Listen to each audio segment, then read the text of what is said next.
Okay. Just give it a second.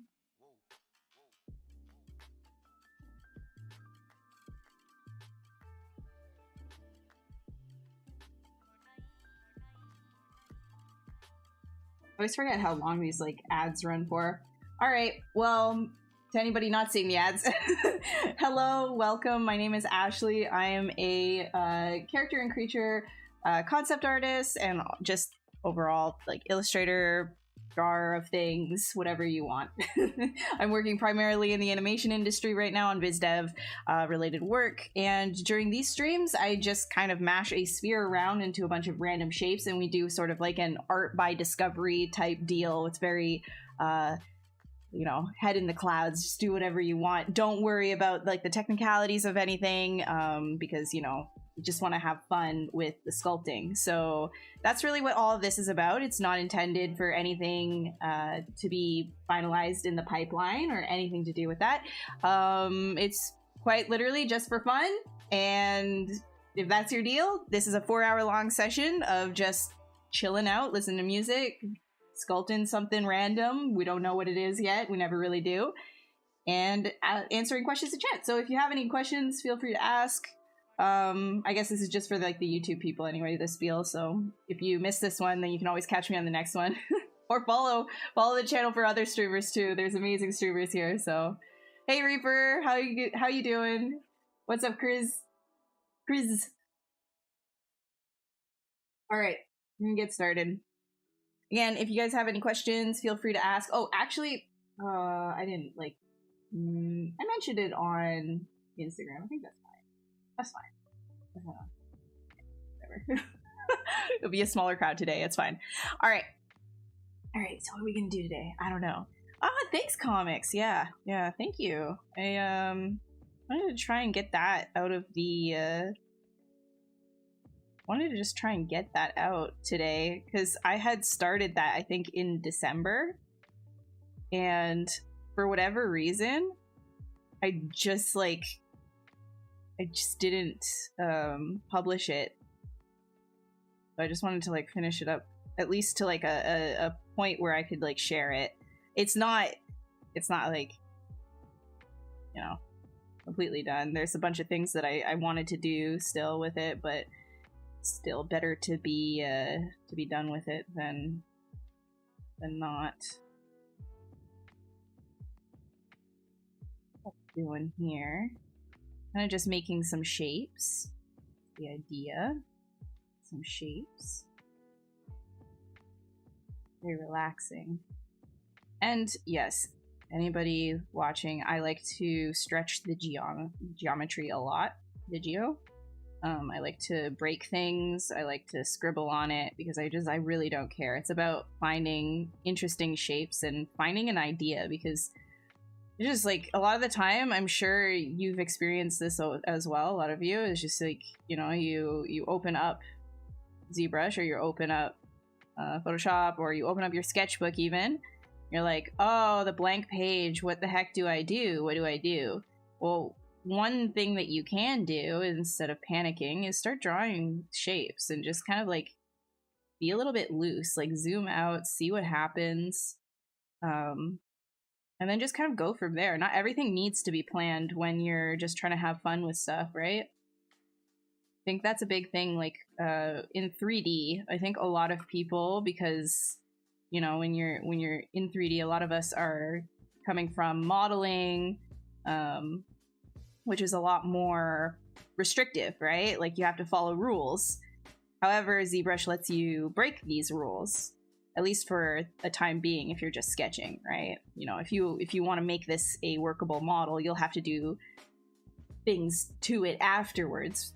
But up until that point, you're having fun. I think you don't have to always be planning things. You can see where something goes, just enjoy it. It's very therapeutic. That's kind of like what I like to do with these streams. I'm thinking, yeah, this could even be like a whole mouth.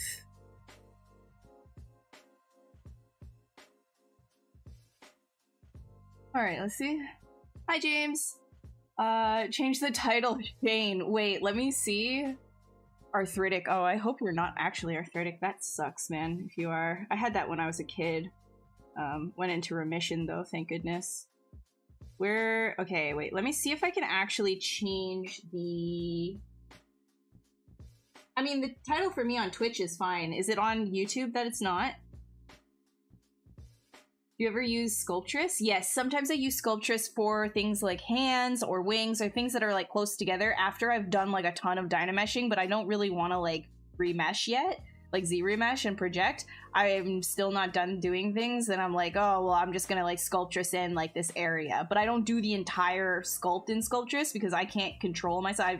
I have a too much gene and I go a little bit too ham and then it gets too heavy and it's hard for me to control personally because I like doing it in kind of like steps like this where it's like really low res and then we start adding on afterwards. On YouTube, it's showing Shane. Okay, let me see. About.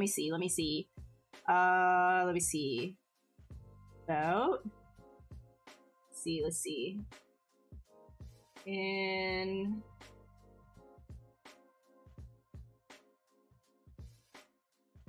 Can I change this? That is the question. Not sure that I can.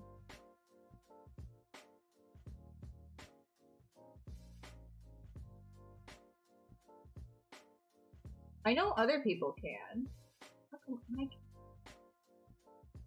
Shane is a cool guy. I'm not complaining. I just think like, wait, dashboard. I think that's what it was. Hold on one sec. Let me...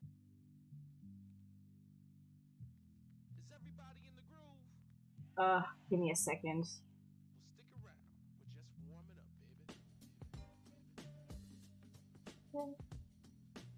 Just trying to change the title to anybody coming in right now. I'm just doing the super fun thing. Where's the YouTube? I have not been on this before. Title.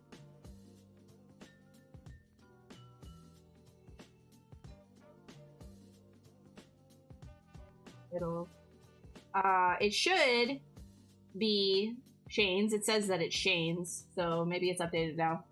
Refresh? I don't know. Not that it really matters that much. Yeah, it's updated now. We're good.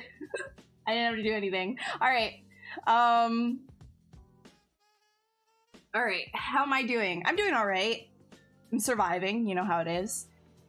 The Demogorgon's mouth. Yeah, I know. I think I'm gonna branch away from that. I don't want to do Demogorgon. I think that is just like, it's so... I think that specifically is just so iconic of a thing. Like, I just don't want to go down that route, you know? So maybe I'll just keep pushing some shapes around and see if that leads anywhere else. If not, we can always just restart something else. Thinking like, pull that out.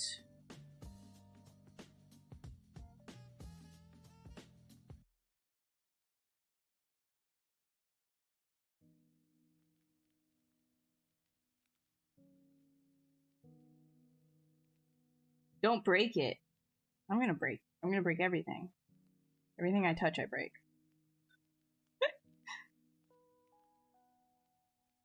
Yeah, it's a bunny rabbit. Exactly. Yeah, it's not gonna be deformed at all. Spoiler alert, everything that I make on these streams ends up being deformed in some way. Poor things.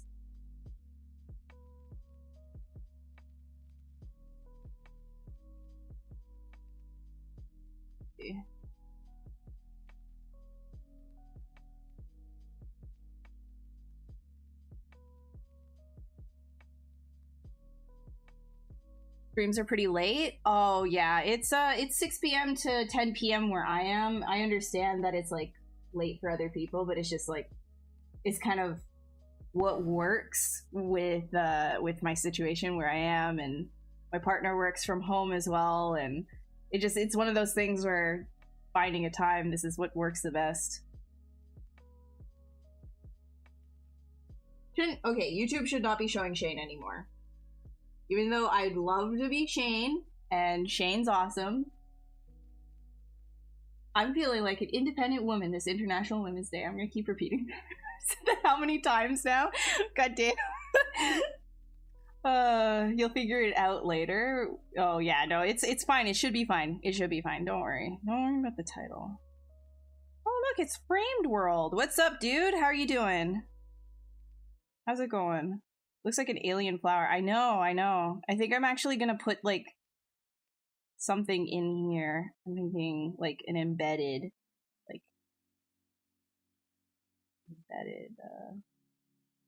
kind of skull shape. Yes, I work this low res when I'm sculpting. It allows for some like really messed up looking it makes really messed up looking geometry, but then at the same time when you Dynamesh it really makes a nice little patterns that you can start drawing on top of as well.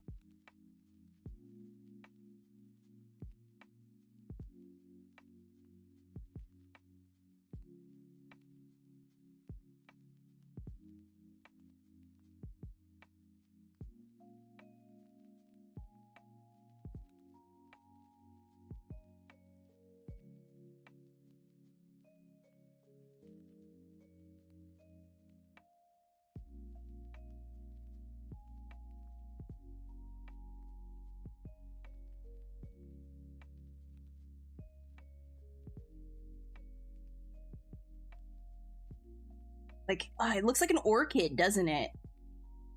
I think we're gonna go with that. Like what you said, Matthew. Can I call you Matt? Is that fine? I don't want to be weird. It does look like an orchid, though.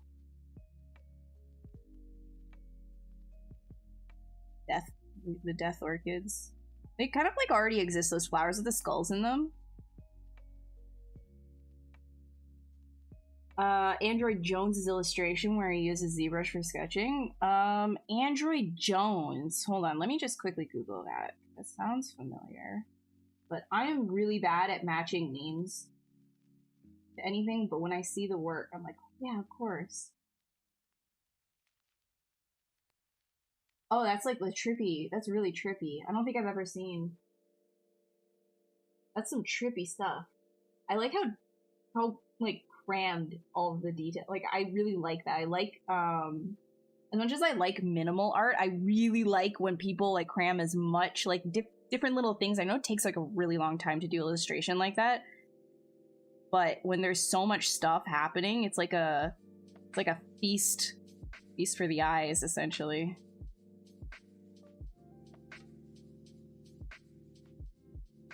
All right, Matt, it is then. So we're saving like 2.5 milliseconds when we speak that way. Efficiency.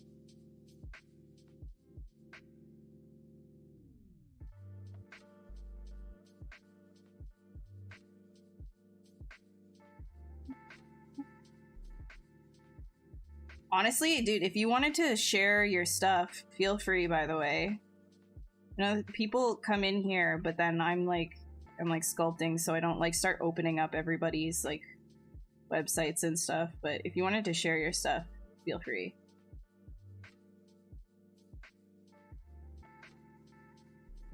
All right, let's do circle, a sphere. I mean, a circle.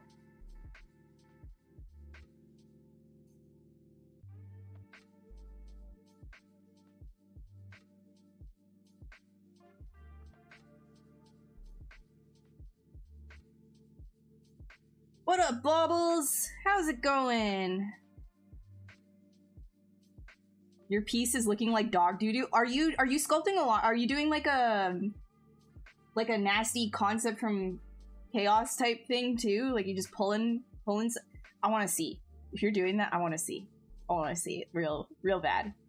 I'm always so excited when people are like, "Yeah, I'm doing this too." Yeah, break it real good. Show ZBrush who's actually the boss here. Show ZBrush who owns who. Oh, you did a robe. Shane was doing hard service?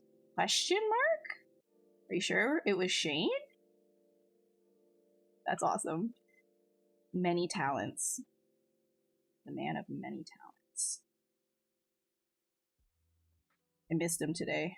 I was too busy doing stupid things on my website. I totally forgot that he streamed today. Usually I drop in.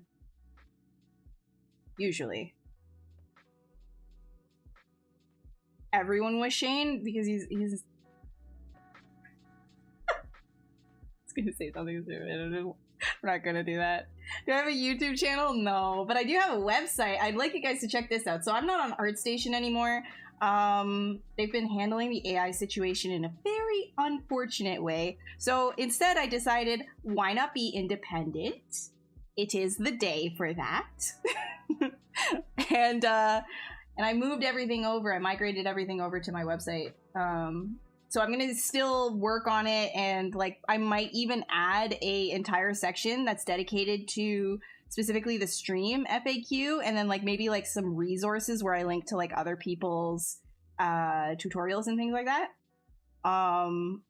If I get around to it. But essentially I'm just gonna like dump all my art in this place, just so it's like an easy to navigate, specifically only me kind of section with none of this like terms of service and like anything like that, right? So yeah, check it out. I put it in chat. How did you get .art? You can buy any kind of a domain, right? And then when you buy a domain, like .art is a specific domain that is just under .art. I don't know the technicalities of it exactly, but yeah, it's like it's the same thing as, it's a similar thing as .com. I can have .fart. I don't know if .fart exists. You can look. There's a lot of different things. There's like .shop if you have a shop, right?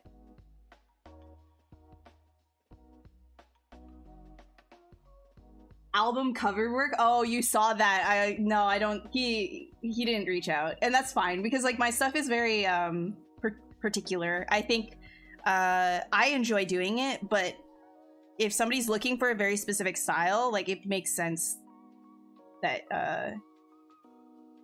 yeah, it would have been cool, but I understood. Like I just kind of took a chance.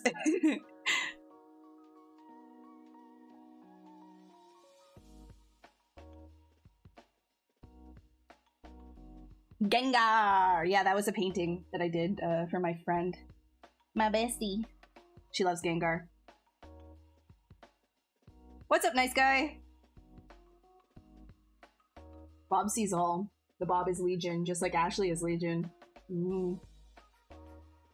What's my take on AI-generated art specifically nowadays? Well, that's kind of broad, because I think you can assume what it is.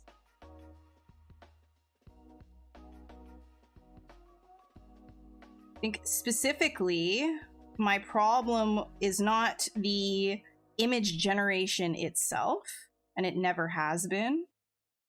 The problem I have comes down to the fact that artists are not consenting giving away their artwork, right? Like, you know, let's say my stuff was scraped. I never said that these the machine learning algorithms could learn off of that stuff. And when it's learning too, it's not specifically learning, it's memorizing. Like it's a computer, right? It's not a human brain. So it's kind of fuzzy in terms of like the copyright section. It's also it'll be pushing artists outside of out of work essentially in the future, which is not good. It's stepping on toes and not exactly my favorite. I mean, I could go into more detail if you're actually curious, but I don't really want to like make the entire stream about AI. Because again, like AI is just a marketing term as well, right? Like it's just machine learning. That's what it is. It's a machine, and we should probably stop personifying things that are not human. Creepy as a potted plant. Yeah, I know. Is it actually called a death lotus? Because I've seen those before, right? Let me see. Lotus. Because there's like these little, like, no, it's not death lotus, but there's like these little plants. Skull flowers. Like, they're in like these clusters. The snapdragon flower, that's what it is. Snapdragon. Let me see.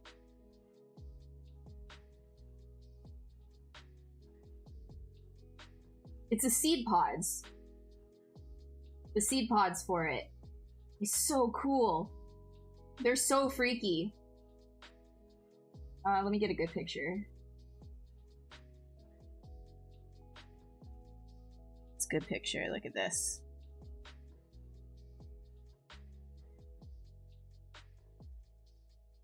Look at this. Kind of neat, right? I always love it when flowers mimic, and like seed pods and stuff like that mimic already existing things. I mean, they're already existing, but it looks like a mimicry. Neat.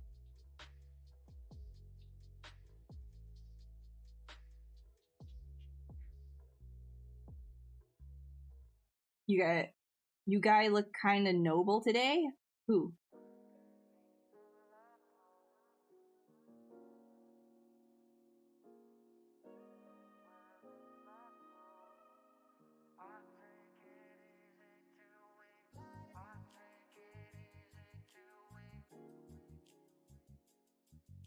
I don't really know what I'm doing with these right now. I'll figure it out in a second. Let's do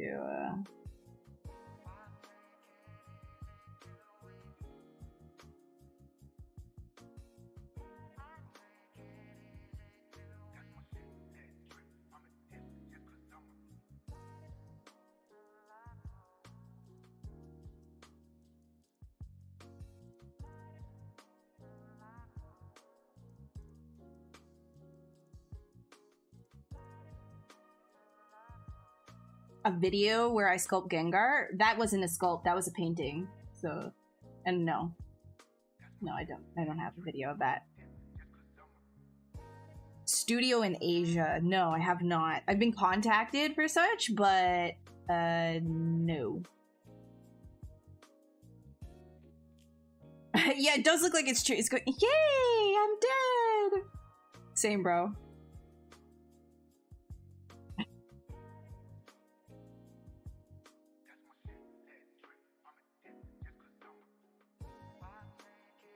Sorry. This is vibey.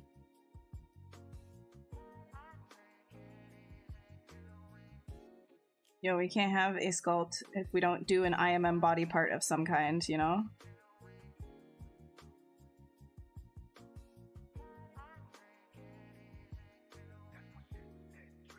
Wait, let's get this, let's put that off.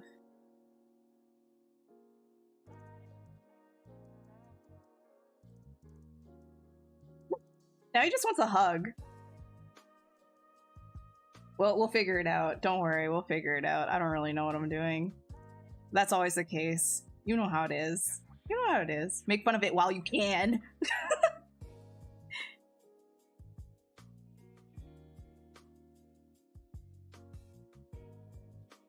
He's DJing.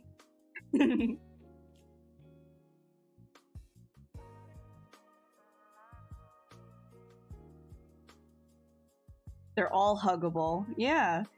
Honestly, that's something, I think there's a level of goofiness that some of my creatures have that I really wish they didn't.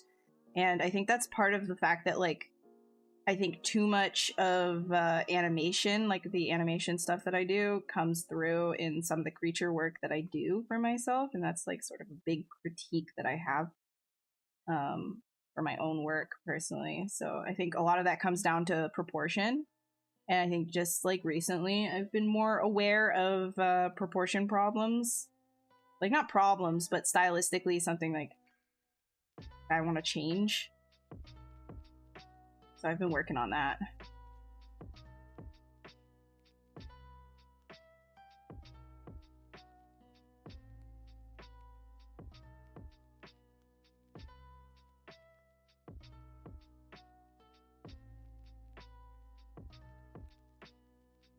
my shape language, I'm not even fluent in it. Like, I don't know what words I'm saying. You know what I mean? Like, it's just sort of like something that's happening. So I appreciate it. At what age did I get into 3D? Age. I don't want to say, because then you're going to call me an old lady.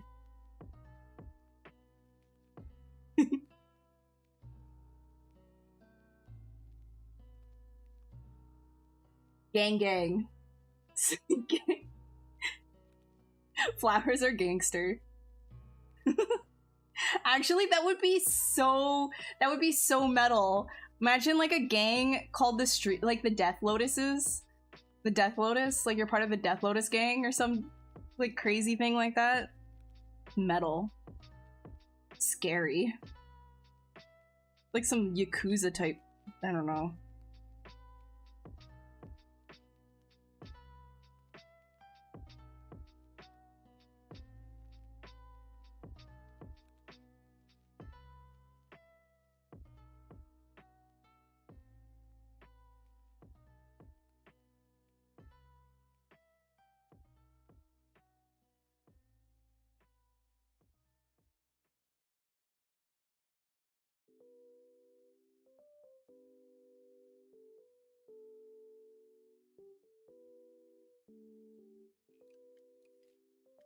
Oh, by the way, sorry, can I shill for a little bit? Not really a shill. It's more, it's helpful to some people, actually.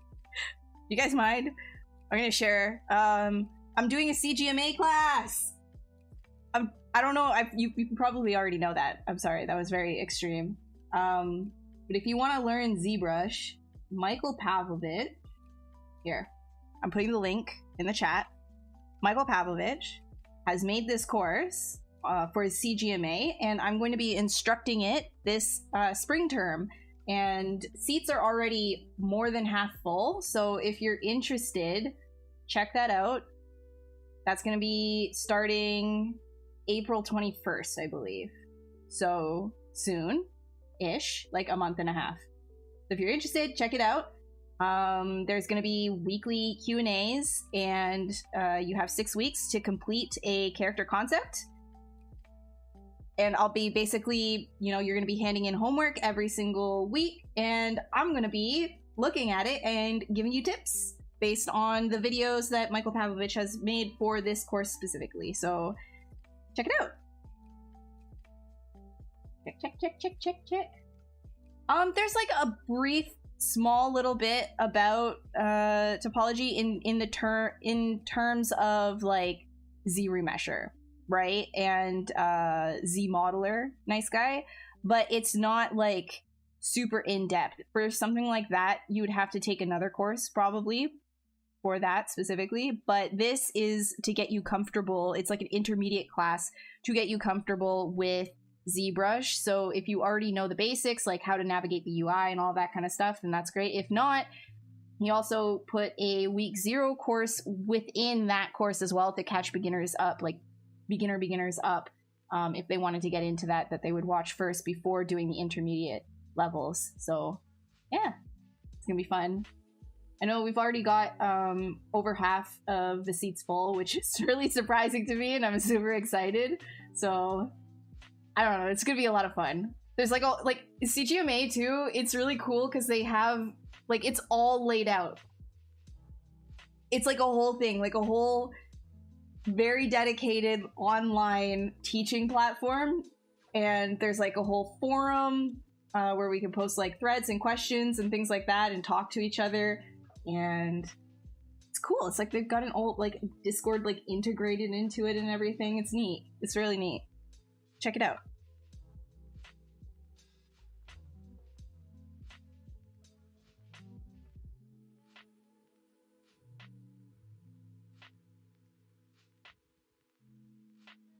Yeah, I mean, like, it's so funny too, because there's been so many times through the years where like I've been approached for doing like tutorials and things like that, and I just kind of haven't wanted to. I don't know, it's weird. But then CGMA approached and they were like, hey, we have we have the Michael Pavlovich course that needs an instructor, and I was like, I feel like that's a pretty good fit. Like, I think that that's like a pretty fun thing to do. So I think it's a good pivot. Not a full pivot, obviously. I'm not going to just do instructing forever, but yeah, I thought it was neat. I think it is neat. It's going to be fun.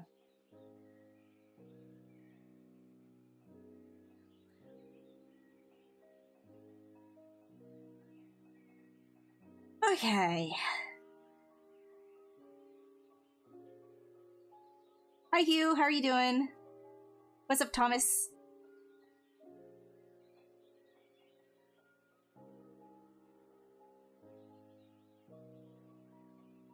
DJ Lotus. He gets you low.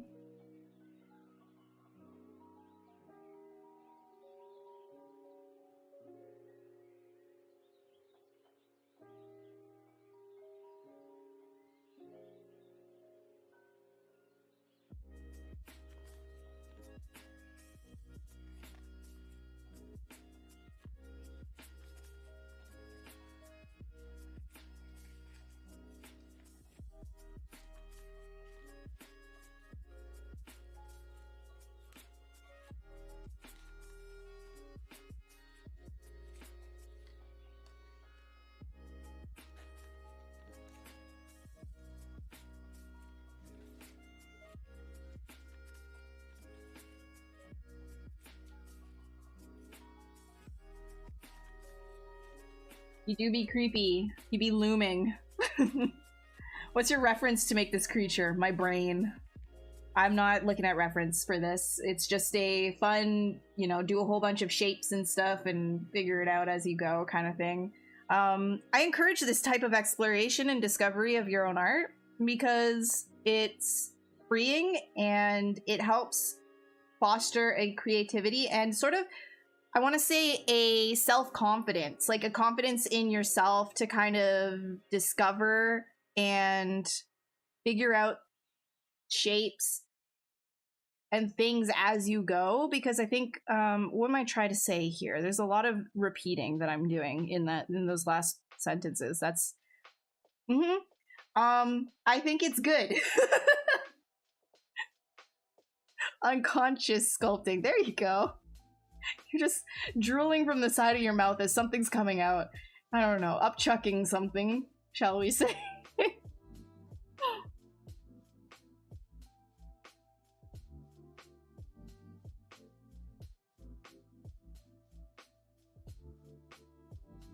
Well, okay, so nice guy, I'd actually disagree with that. I would really disagree with that. So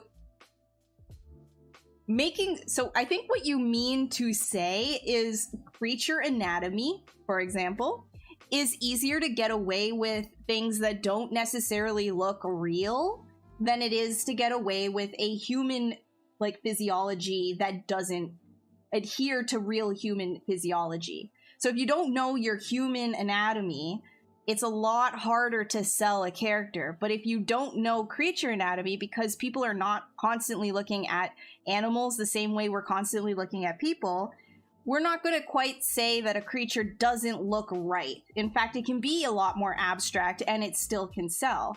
However, getting a good design is equally hard because you can just put a whole bunch of things, you know, down onto the canvas and say that's easier because it's a creature. But is it still, like, is it a good design though?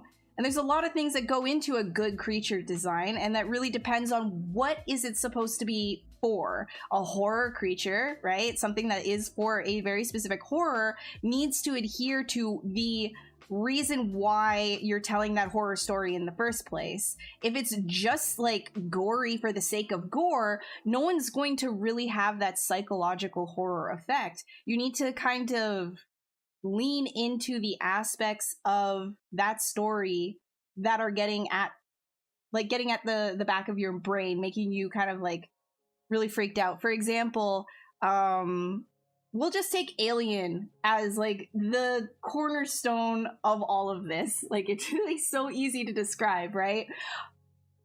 there is a huge thing that Geiger used to explore, which is like male pregnancy, and the intrusiveness of something growing inside of you, right? And there's a whole slew of other things as well. So the design itself, right? If I were to grab Alien, is a good design, is the whole head.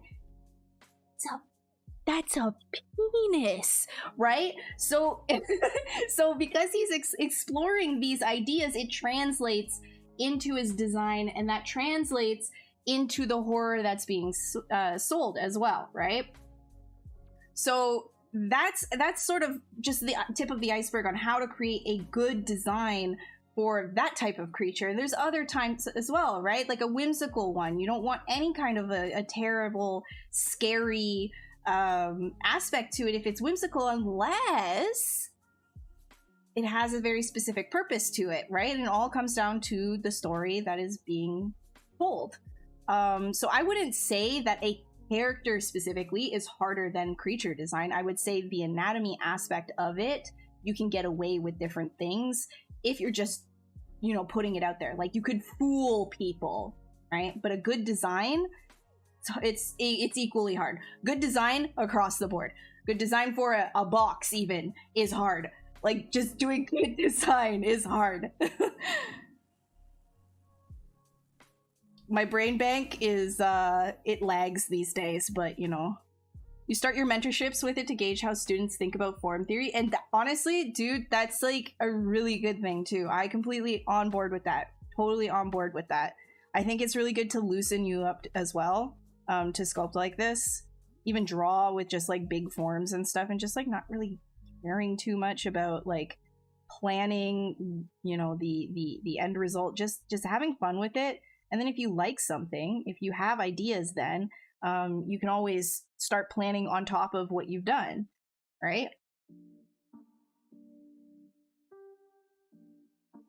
No, I get it. I get it, nice guy. But I just wanted to like take the opportunity to say more for you. I'm so nice. I'm saying it for you.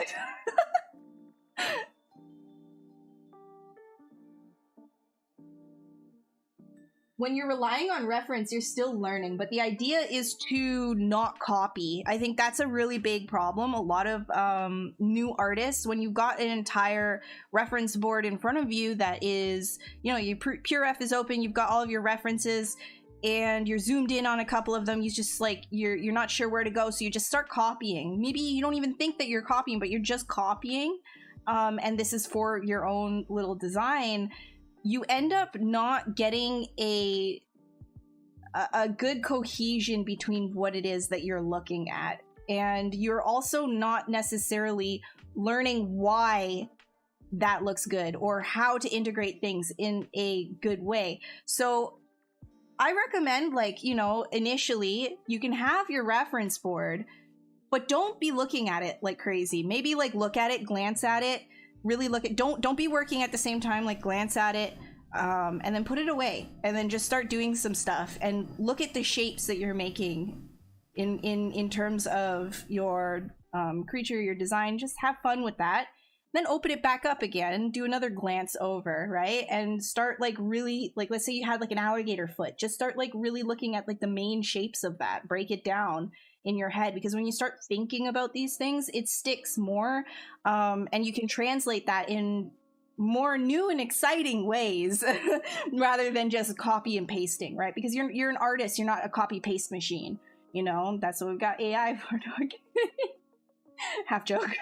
But yeah, you're an artist, right? So you want to like be doing this in interesting and unique ways, and it helps you break away from that. You're never going to be 100% away from reference. It's important to always be using reference to grow as an artist and to create stronger pieces. However, when you first start out, if you find that you're shackled to them, try to put it away for a little bit, and don't worry if it's bad what you create, because then you're going to start working your brain. You're going to find you might actually be a little bit tired after a shorter period of time of working this way, because good design, it takes a lot of brain power, right? Animal Genius, do I enjoy bugs? Not animals, bugs. love me them exoskellies. Copy paste machine click black belt level. You know, honestly, if you want to copy paste, that's your own prerogative. Everybody has their rights as an artist, right? I'm just saying, if you wanted to do like more unique stuff, then yeah, try what I say.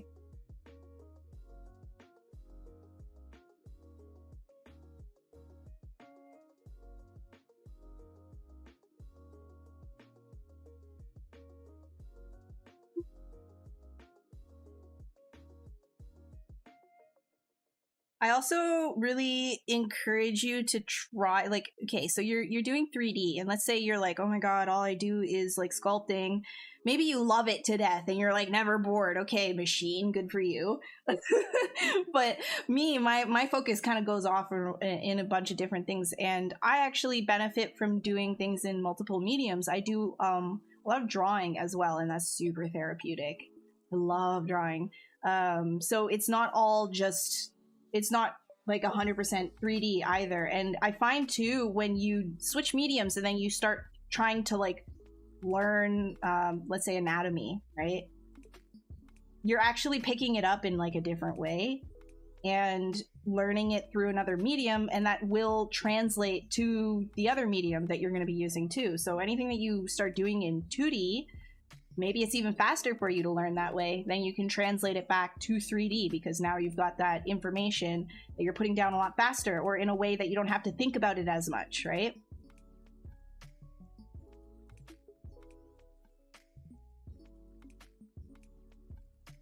When you're doing, when you're learning like art, you know, an anatomy in 3D, which is very good, by the way, you should be doing this.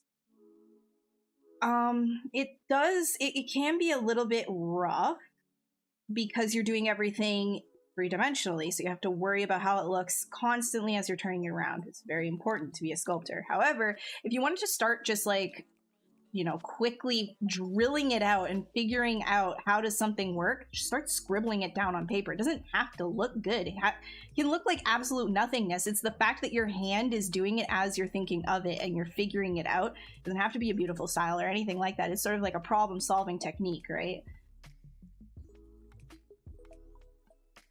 Hate yourself. Don't hate yourself.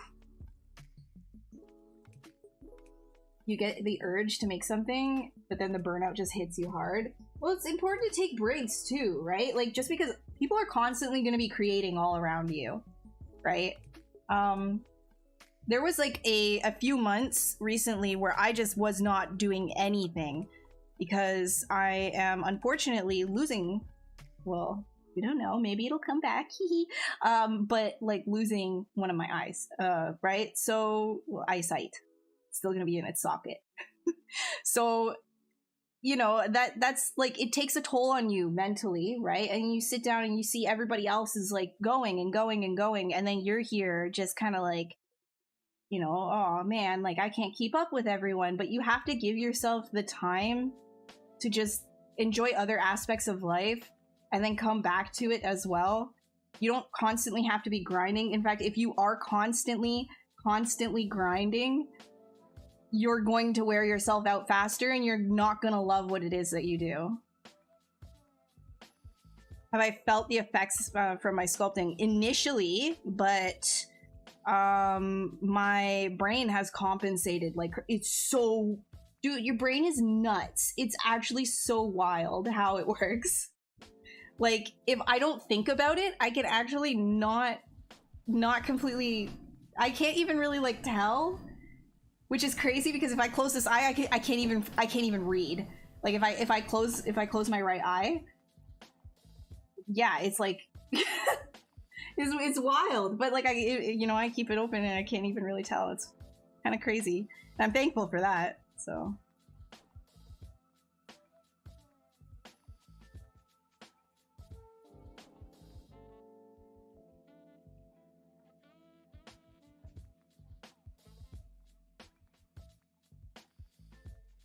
But we'll see, because it does keep getting worse, so I don't know if, we'll see. We'll see what happens. Even the doctors don't know what's gonna happen either, because my stuff's, you know, don't get COVID. Don't get COVID.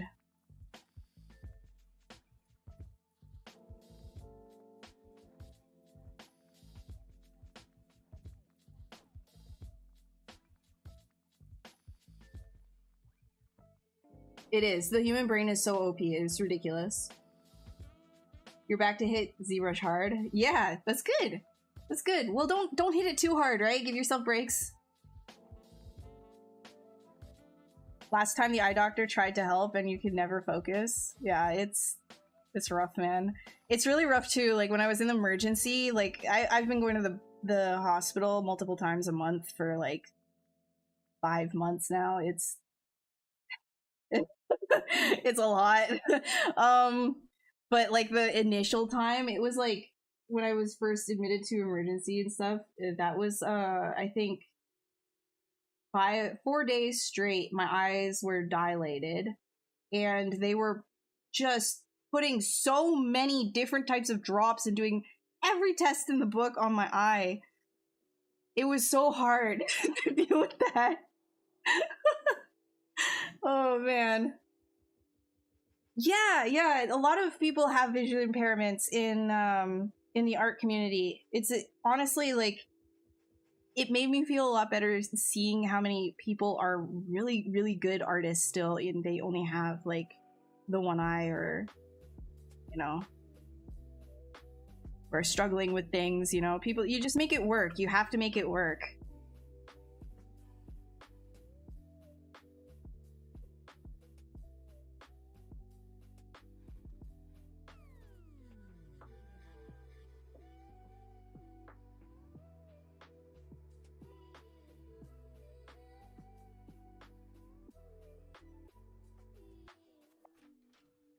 Jeepers Creepers character, sure, let's go with that.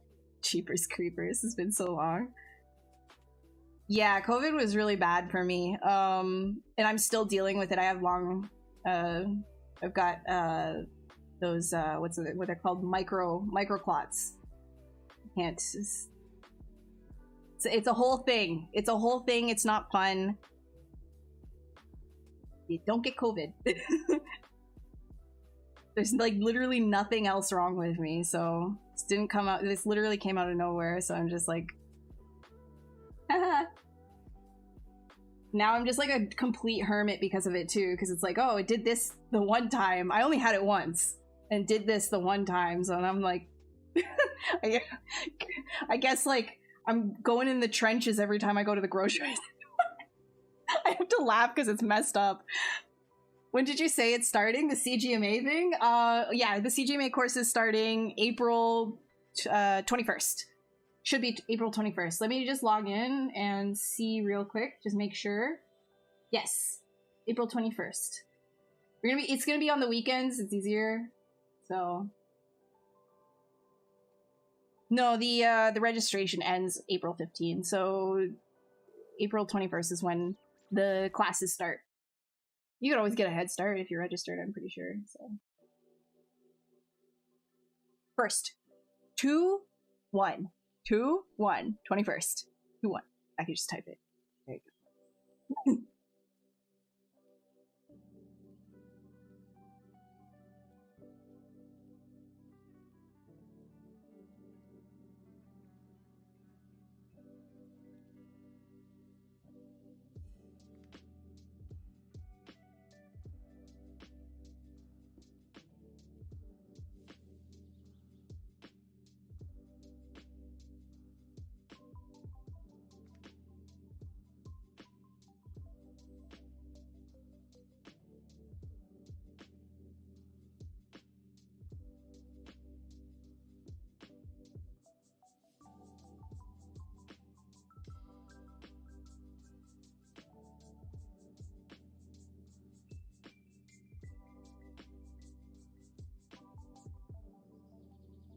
What's up, Seer?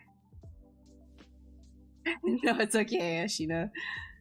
Yeah, if you join, though, welcome. Welcome to the CGMA crew. Do I work in the industry? Another real question regarding Dating? Strange to ask me that. Not gonna lie. Not probably just, I don't know. That's weird. That I'm not gonna start giving dating advice on the ZBrush stream. No offense. Yeah, weird. But yes, I do work in the industry. Yes.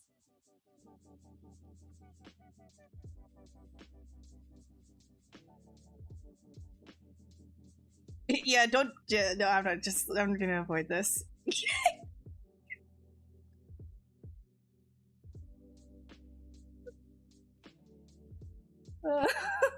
Stay in your room.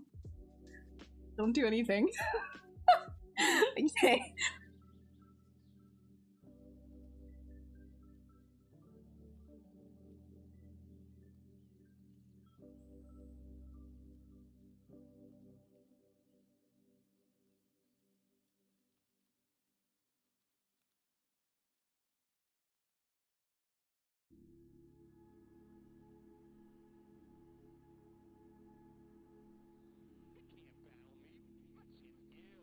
The fur child is doing quite well. Aren't you, Monty? Where are you? Where'd you go? Are you in your bed? Baba? You wanna come here? You wanna come here? You wanna come here, lazy? Oh. Oh. Wow. Yes. He's like, why did you wake me up for that?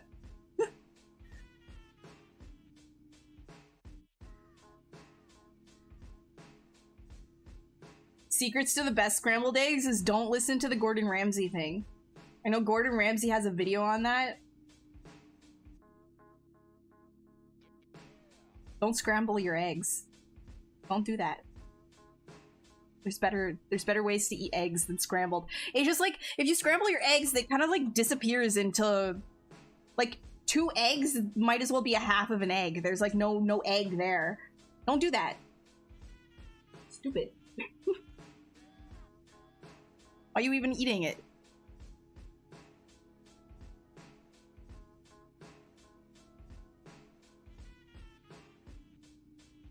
He hates lo-fi. Yeah, it's interesting actually. Like my corgi also hates very specific things. They're very particular dogs. I love their personalities, but they are very particular.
Boom.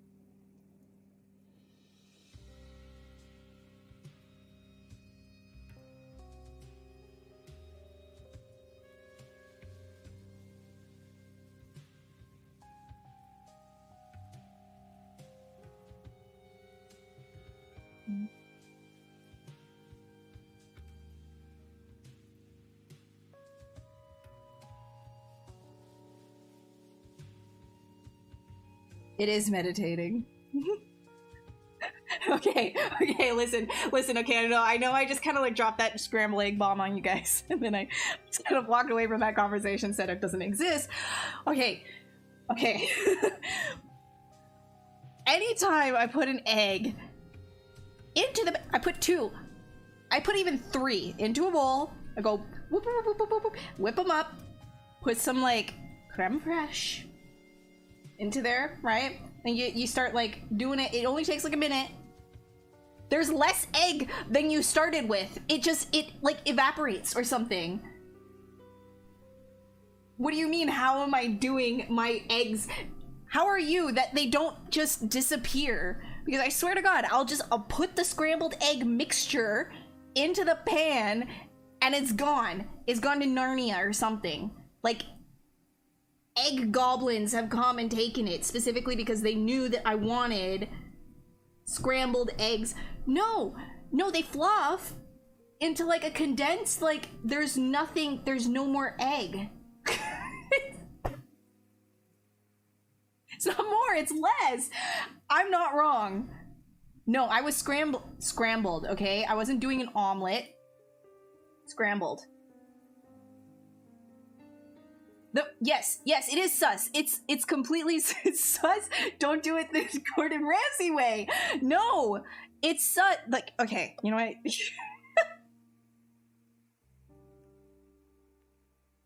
Listen, I don't care what you guys say, because I can make a mean soft-boiled egg. I have that down to a science. Absolute science. My soft-boiled eggs, it doesn't matter how I cook anything else. So my soft-boiled eggs are so good. I have a story about that, actually, but I don't think I can share it on this stream.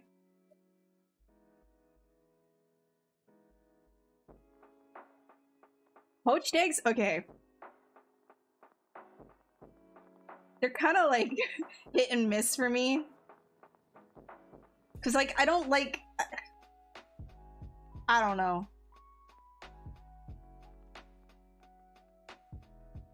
I used to be like a huge fan of huge fan of poached eggs, but I grew out of my brunch phase in that sense.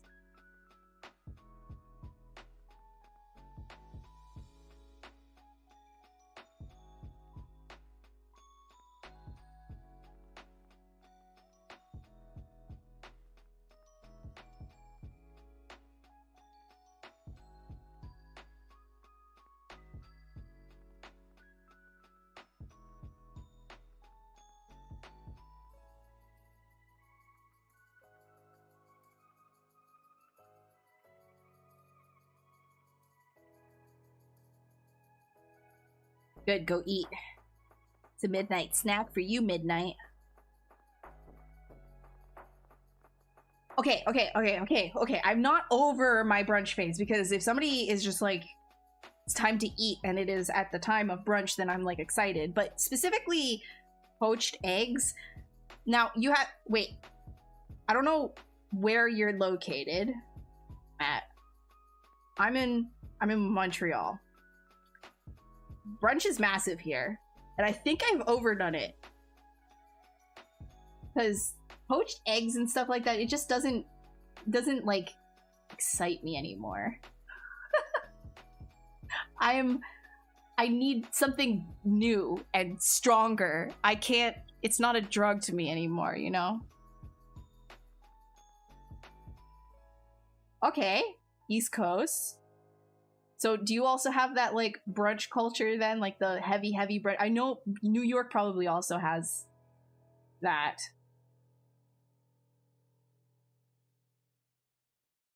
Every time I hear ostrich egg, I think of Eight-Legged Freaks. I don't know how many times I've said this now. I don't know why ostrich eggs keep coming up in conversation during these streams, but I think of Eight-Legged Freaks, the all-time best movie that has ever existed.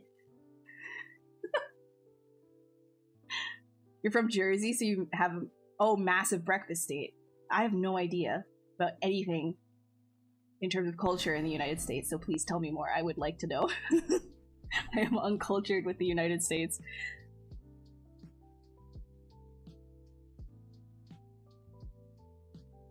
What are your breakfasts supposed to look like? as opposed to here.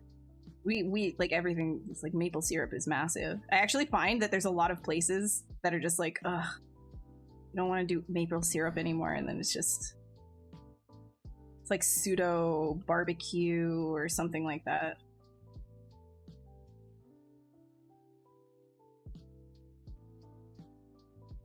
Oatmeal, dude, I've been living off of oatmeal recently. So good. Bagel, pork roll, egg and cheese. Okay, wait. So your bagels then. Wait, also, how do you say bagel? Because I say it bagel. Or do you say bagel? Or bagel?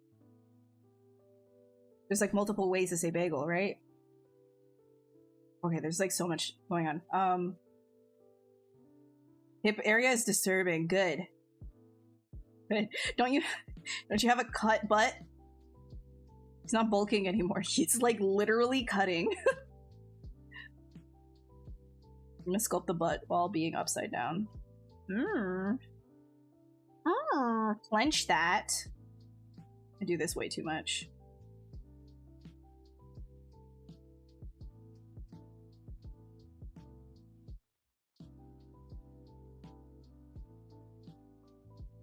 Bagel. Bagel. Bagel. Bagel. Gul. That just like bagel. Like I don't. Why do you do that? Don't do that. Bagel. Like.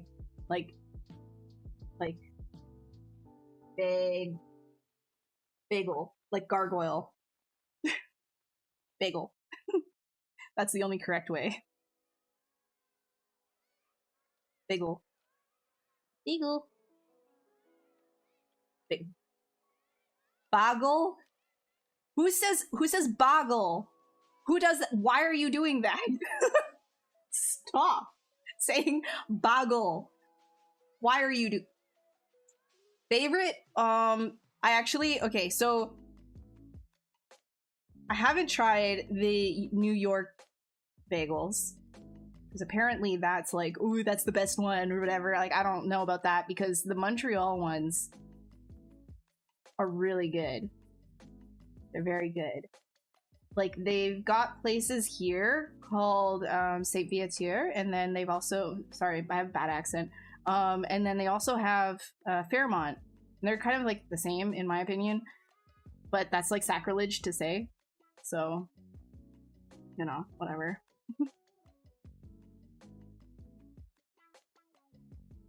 But they're really good.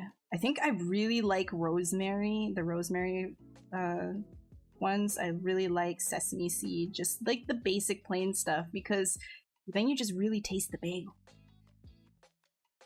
Garlic bagels, garlic beagles. You put garlic on your dogs and eat them. Boggle. Who's saying that? Stop. Hey, don't stop. Boggle. Hate it. I hate it. Oh, okay. So cinnamon raisin. No, don't say it like that. Cinnamon raisin bagels. Oh, I got triggered bad by those when I was growing up. You just get completely blindsided by them because you're like, oh yeah, there's a thing of bagels. I'm just gonna go make myself a toasted bagel. You bite into it and it's just like this gushing like raisin because you put it in the toaster. It's all hot. And you bite into it and it's just like, why is there like this like orb of ooze? No. But I've had some good cinnamon raisin bagels though. And raisins have grown on me. As I have grown as a person, I enjoy raisins. So people could change. Rosemary bagels are good. Because they're just like, yeah, they're just really like basic. I like poppy seed bagels, but the problem is they get in your teeth and they stay there all day. If you don't try and get that out.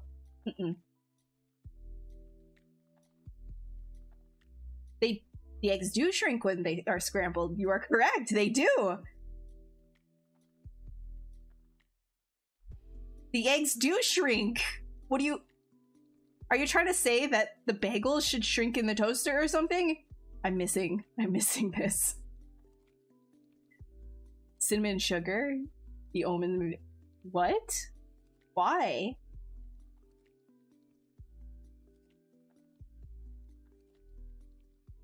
This is now a food stream. Actually, I think we made the saddest dinner tonight. It's very, very unfortunate because we have to go grocery shopping.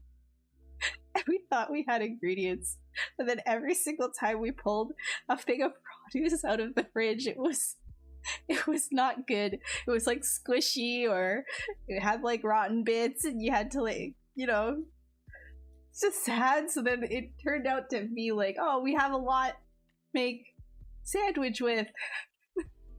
We had nothing, so we had like a stub of a cucumber left and eggs. And then like frozen Brussels sprouts, which you should never boil frozen Brussels sprouts because that's a crime against humanity and it shouldn't exist. It is the worst mouthfeel you'll ever have in your entire life.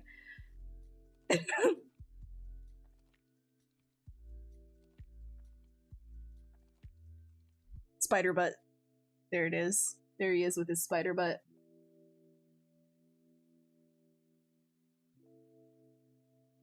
No, see, okay, no. Don't talk nasty about Brussels sprouts, though, because Brussels sprouts are freaking amazing.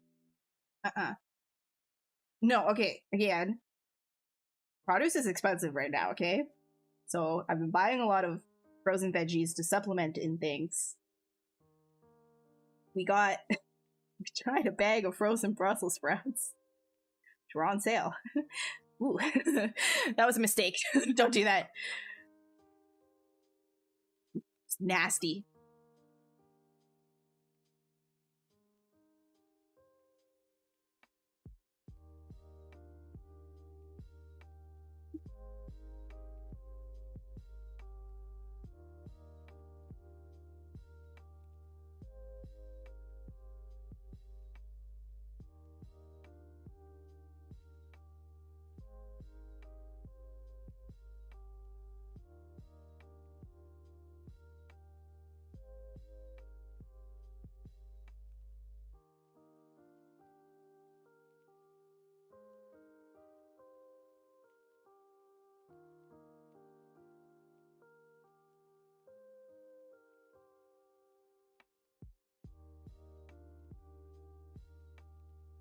Okay, so it doesn't count, but I made banana bread last night and it's really good, and I'm gonna eat some after stream. It's really good. I have like my whole freezer, it's full of like black and brown bananas. Makes so much banana bread. Oh.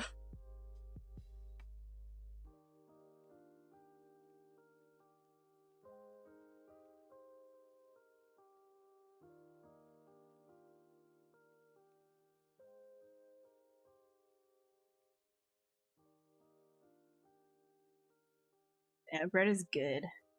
Yeah, I don't know. I can't share it with you. Sorry. It's not for you. It's only for me and only me. Mine. Not for you. You can't have any.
What am I thinking about as I'm pushing and pulling the forms? That I have to do my taxes soon. Like, I did my taxes, but I have to. Okay, I, I mean, other than that, I'm trying to like. I think like the big thing that I have to work through is if something feels like there's gravity. I think that's the main thing that I'm always thinking about with this kind of stuff is one, balance. Do the forms balance each other? So this top part, does it work in terms of like, does he feel like he's sitting on the ground? Like that's what I'm kind of like thinking about right now. Oh my god, why is that so loud? This song is called Eggs. Okay, but I'm trying to think about like gravity and like pushing things down, and like also if the forms, the shapes balance each other. So right here, I guess if I have to think about it consciously, because like I'm really not thinking about it, if I'm being honest, I'm just kind of doing. But there is sort of like an equal distance on these like midpoints, right? Like so where this like we'll just call it a shoulder down to like the knee area, they are equal. So having this kind of come out in like the way that I'm thinking about it, I guess, is like in thirds. So this is as or maybe like half points, but like that is like as much as. So hold on, let me try and explain this. So here to here, it's the same distance as here to here. And then because that is the distance, how do we break that down on the inside as well? And just having the fingers like, okay, well, if I'm going to start like posing the hand, like how can I get the fingers to feel weighted, but then also draw you downwards across the leg? Feel dainty and creepy at the same time. I think it would require me to actually analyze this a little bit more to really understand exactly what it is that I'm trying to parse through subconsciously. Because like again, like you probably know yourself, Matt, that like when you're doing stuff, just like sketching, it a lot of the time it's not forefront, you know, like thinking about the shapes. It ends up being one of those things where you look at it afterwards and you can start analyzing it, where things start to click and then it moves on to the next piece, right? Like that knowledge goes on to the next one. That's usually how I work, because I feel like if I start thinking too much about the shapes and things like that as I'm going, I get bogged down and then I just don't do anything at all. So I try to just let it happen, and then I stand back and then I analyze. So I would actually even say that as I'm working, I'm not thinking that much. That's why I answered with the tax thing, because I'm literally just going like, oh god, like I gotta like do all this stuff that's not this art right now, you know, because that's actually what's going through my head. Yeah, sorry if that's not helpful.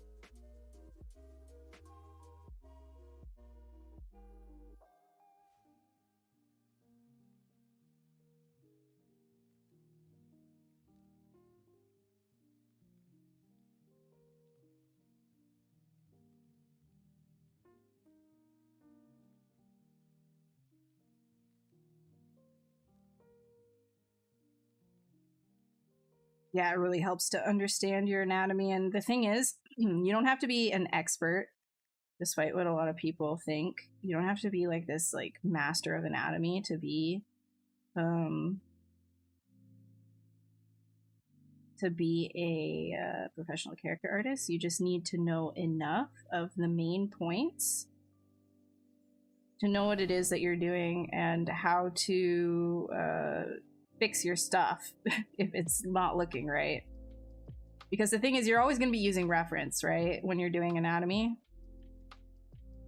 And it's one of those things that you're going to be learning it your whole life as well. So you need to know the basics. enough, like, proportion is key, honestly. If there's anything that you need to be aware of the most, is just like how everything sits proportionally. But if you don't know all of the what's it called, muscle names and things like that, you're not like a bad artist, because I certainly do not. And this is coming from somebody that, like, when I was doing life drawing in school, we had to know pretty much everything for our tests. Like, we did written tests where we would label all of the muscles. We had to memorize all of them. I don't remember. I don't know. And I was getting 90s on those things. I don't remember a damn thing. That didn't work. It doesn't. You don't, like, whatever. You know, if you know how it works visually, I think the key thing is to keep working on, like, insertions and stuff like that, right?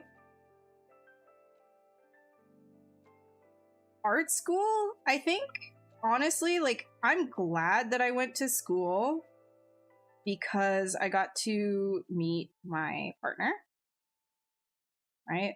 But there's a lot of, like, life lessons and life growth that happened by going to school that I wouldn't have gotten if I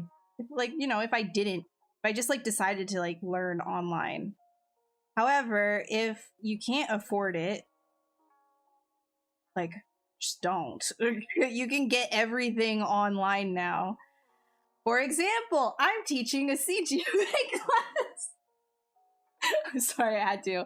But yeah, everything is, like, online now. You can get pretty much any kind of, like, a basic knowledge from YouTube videos, and then if you wanted to get a mentorship, which is usually better than what you can get in, like, you know, brick and mortar colleges, like a real mentorship with somebody who's working in the field currently, you do that online. You can find them, like, everyone's doing them. There's tons of it out there, and it's for a fraction of the price that you'd be paying to go to one of these, like, schools, you know? However, if you do want to go the route of a school where it's very structured in that, like, classic kind of way, and it works better for you, because some people learn in a different way. So I'm not going to tell you that you're wasting your time by going to school at all. I did it. And I got a lot of great life experiences because I went to school. But it was very expensive, and it took me a long time to pay that off. And I was living like dirt paying that off, right? So if you don't want that, that's also completely valid. In which case, though, if you do want it, there is a website that I would recommend to you. Here, let me get it real quick. The Rookies. I want you to check out The Rookies because they have a number of schools. Like, if you click on their schools tab, right?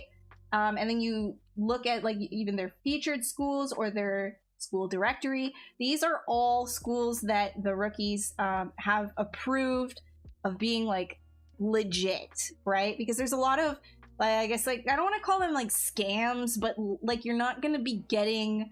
No, you know what? There are scam schools out there. And you're not going to be getting your money's worth from some of those places. So your best bet is to at least, like, maybe go for something that's on that directory that's been approved. There's been a number of cases where you're going to be learning from people who are, like, super out of date, right? And that's kind of like a problem when you're learning 3D related art. You want to get into games, for example, and they're teaching PS2 era stuff, like, that would be really bad for you, you know? So yeah, I don't know. It's like it's a mixed answer for me. Like, I have my own personal opinion on that, but that doesn't necessarily mean that schools as a whole are bad, right? There are positives to it, like getting out into the world and integrating with people. It's not a bad thing. I met a lot of friends and my partner from school, and I learned a lot about myself as well. So, like, I like to be by myself. Hi, Mage.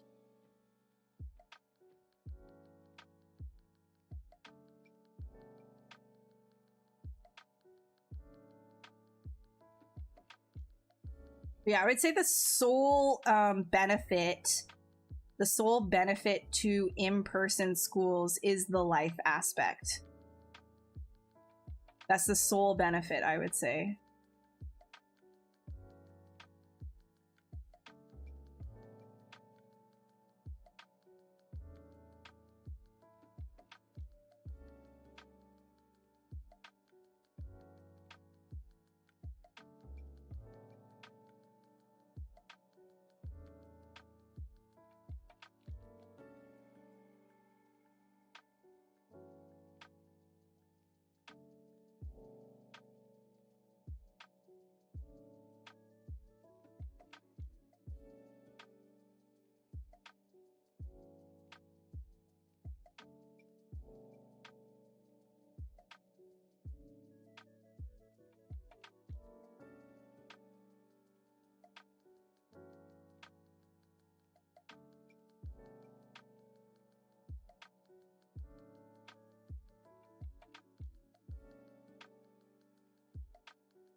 Hold on, I gotta make this entire dude smaller. I like using dynamic. I just, Stop that.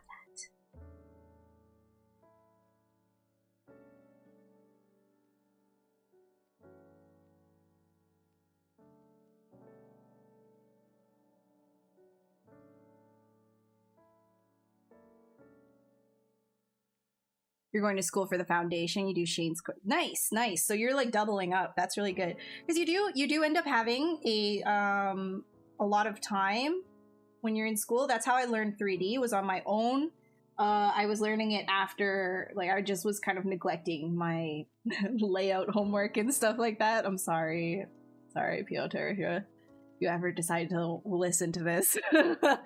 But I was like neglecting like my homework for school to just do ZBrush in my own time. I didn't learn it at school.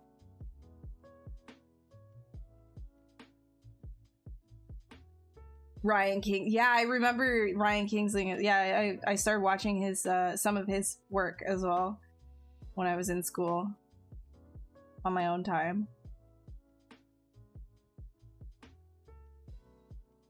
Yeah, kangaroos walk on all fours sometimes.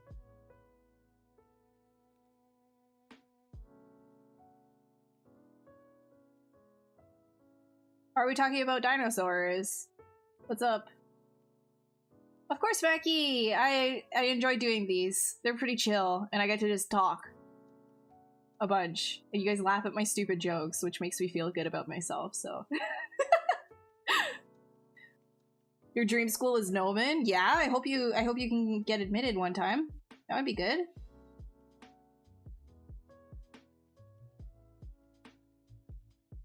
I know they do like, there's like online courses as well that you can check out for Nomen.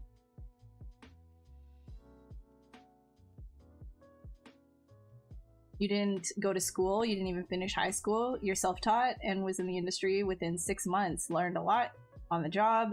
You're much more of a self-directed learner using resources. That's awesome, dude. That's awesome. Yeah, I also was one of those people that right out of school, I kind of got into the industry. I felt like personally, though, it was less about doing things correct, and it was sort of a luck thing on my part. Because I didn't have, like, good topology and all that kind of stuff in my portfolio, which you definitely should if you're going into 3D. But I got hired as a 3D character artist specifically for my sculpts, which is very rare. They were not great. And I graduated from a 2D animation program.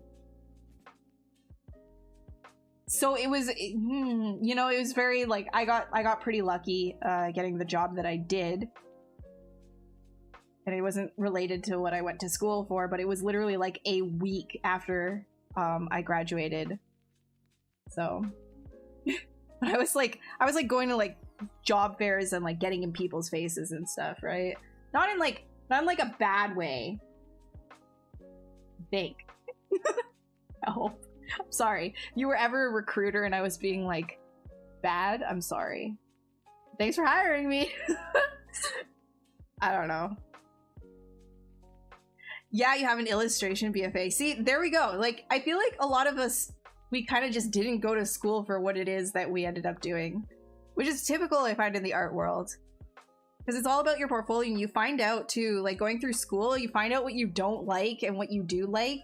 I think that's actually part of the whole point, because, yes, you're so young. When you start having to think about, oh, what like college or university do you want to go to and stuff, like, you're so young, like, you don't even have a frontal lobe developed yet. Like, hello, how are you supposed to make adult decisions when the adult part of your brain isn't even, like, hello, right? So you kind of like, you kind of figure out what you don't like as you start doing it. And I think I guess that would be another positive to going to school in person, because then you're surrounded by other people that are doing that specific thing, and it makes it a little bit easier to figure it out. Like, is this really what I want to do? I didn't want to be an animator. I didn't. Even though I was animating for fun since I was a kid, I never really wanted to do that. Like, it never really, like, clicked super well for me.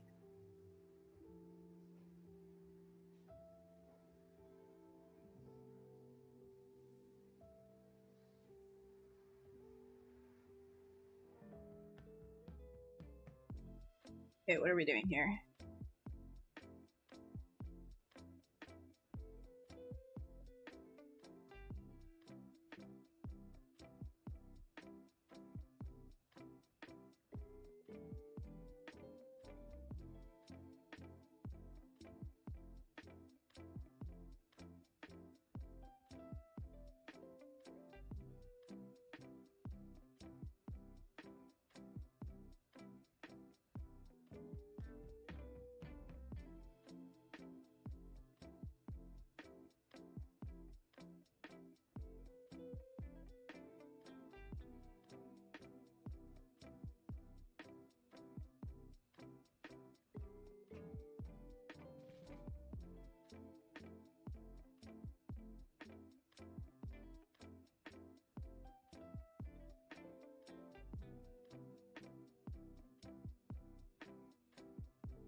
I gotta fix that hand. I'm actually gonna make, like, yeah. I'm gonna make that long and weird, because I can.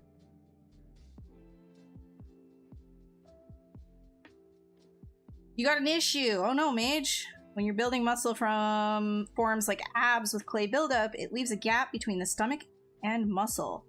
How do I get defined forms while leaving the dents? I've got the perfect trick for you! I learned this one from Gino. Neckpill, I think that's how you say his name. He is an incredible artist when it comes to beautiful forms. So this trick right here, I've been using it religiously myself. So let me give this some more. Let's say we'll do, there we go. So if you grab your Damien Standard, you're probably just doing stuff like this and then going and building up or whatever, right? And then smoothing, and it's like you can never really get that nice feeling right there. Well, you take your Damien Standard, you take your focal shift right here, you put it all the way down into like this little tiny little thing. Play around with how much exactly you want, and then turn your Z intensity down, like way down, maybe even like 9 or 10, and then a big brush, and start working on this, you can start getting like big pillowy like forms that are a lot better in terms of like creating muscle definition, right? As you can see there. So if I wanted to come over here and start like figuring out some like, I don't know, make believe abs, right? You can already start to get some interesting shapes, and then you can come in and start working on that some more, you know, and then just keep kind of like using this more and more. See how pillowy that can be? It looks like a butt, actually. Might be a butt. Look at that. Oh, we got a juicy badonka-doink.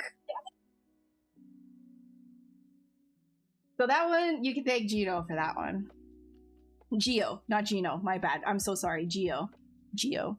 G-I-O. Here, I'll type his name in and you can check out his beautiful artwork.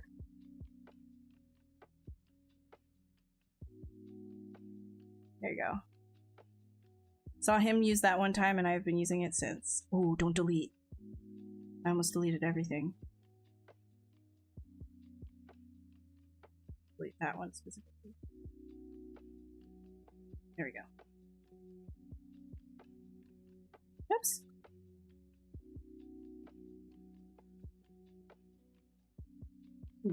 Sorry. Used to do the portfolio reviews for GDC, Killer Portfolio or Portfolio Killer for years. It would bum me out when you get a student who is clearly guided down the wrong path but graduated with the unused. Yeah, see, that's like my big thing why I'm like, I don't... That would really bother me too. Because it's like, how do you tell people then, like, you just, like, I'm sorry, but like, you need to forget everything you learned. Right? Like, that's hard. That's hard to hear and that's hard to say. And that's really hard to navigate, I think, for both parties. So kudos to you, and hopefully your students, like the people that asked for reviews, actually took your advice to heart and didn't just get completely discouraged by like, oh, I just spent 4 years in school and I have to redo it. Like, I really hope that yeah, that's a rough one.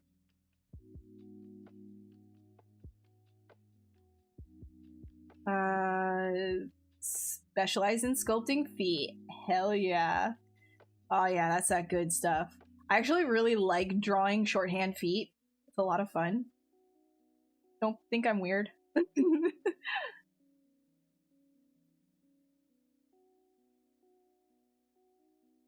Oh, dude, I miss painting. I never got into oils, but I was I did a lot of acrylic painting when I was in high school, actually. Because I was in for, that was like fine arts high school. Yeah.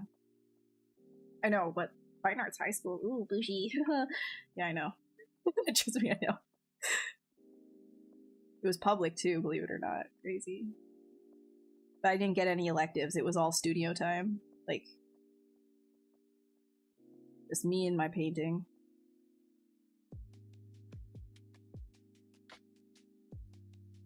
I kind of wish they drove home anatomy and treated it more like an atelier, though, because it was a lot more like conceptual.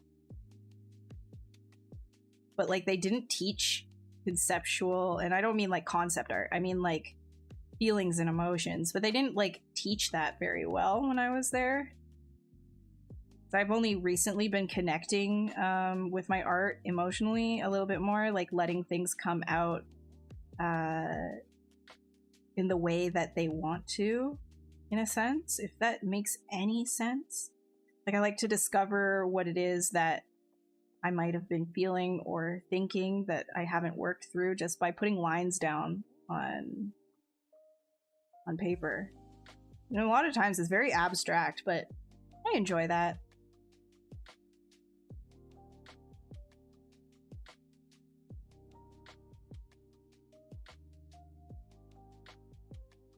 You still do photography? Well, I haven't been out much because the winter has been very odd, and I yeah, it's just I haven't been out too much, so there's not too much to take pictures of. But I would like to. I'd like to get back into it. Because I did start, and I went ham, didn't I, Maggie? I went pretty ham on the photography stuff. I think that's very, like, classic of me, though. I'll pick something up, I'll go absolutely ape on it for, like, a month, and then it'll be done. And I need to, like, I wish I weren't like that. Because I'm just like, this is it. Like, I'm gonna be I'm just gonna go into cinematography now. Like, I literally had that in my head. Like, it's ridiculous. What emotion is Death Lotus? Whatever you want it to be. I'm pretty chill right now, so he's looking pretty chill. He's chilling. He's chilling. I don't know what Tomas is up to. I think he would just be pretty busy. That's probably why. He's got his own website and everything like that too. So I'm sure like he sells his own jewelry, all of that kind of stuff. He's very busy, so I'm sure that he's got stuff going on. But I haven't checked in with him. I don't know.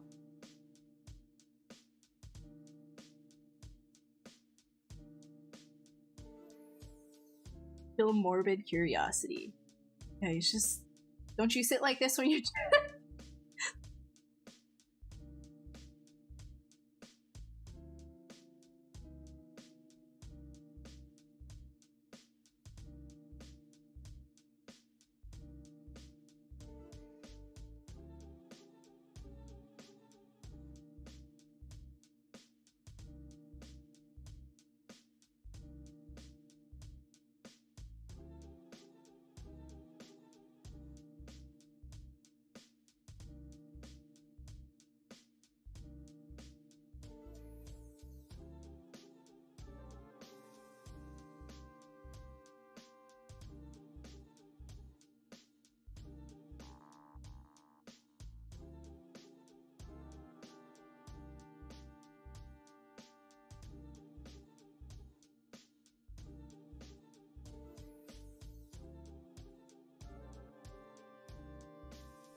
You still don't get the idea of sculpting with emotions? Okay, well, yeah, so it can take a little bit to grasp that specifically. What I tend to do, like if I'm doing here, let me give you an example. This is going to be a little bit more abstract, okay, guys? So bear with me. Also, here, I'll drop my website because I don't have an ArtStation now. I got off of ArtStation, but I made my own website, so you can check that here. But I'll show you something. Wait, let me grab. So let's let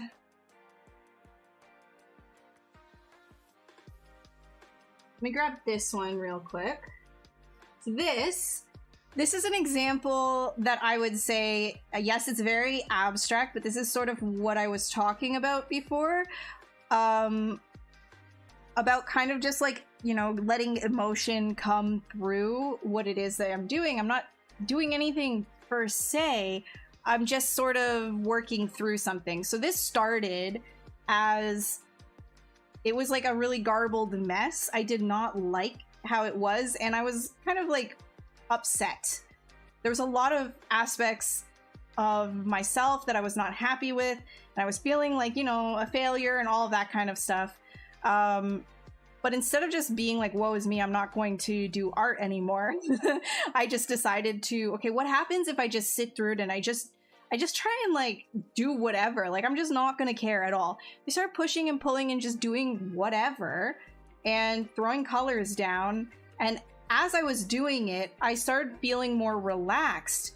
And that started to come through in terms of the color palette. It started to come through in terms of the lines started to open up, and everything like that started to show through. So what you can see here specifically is a resolution.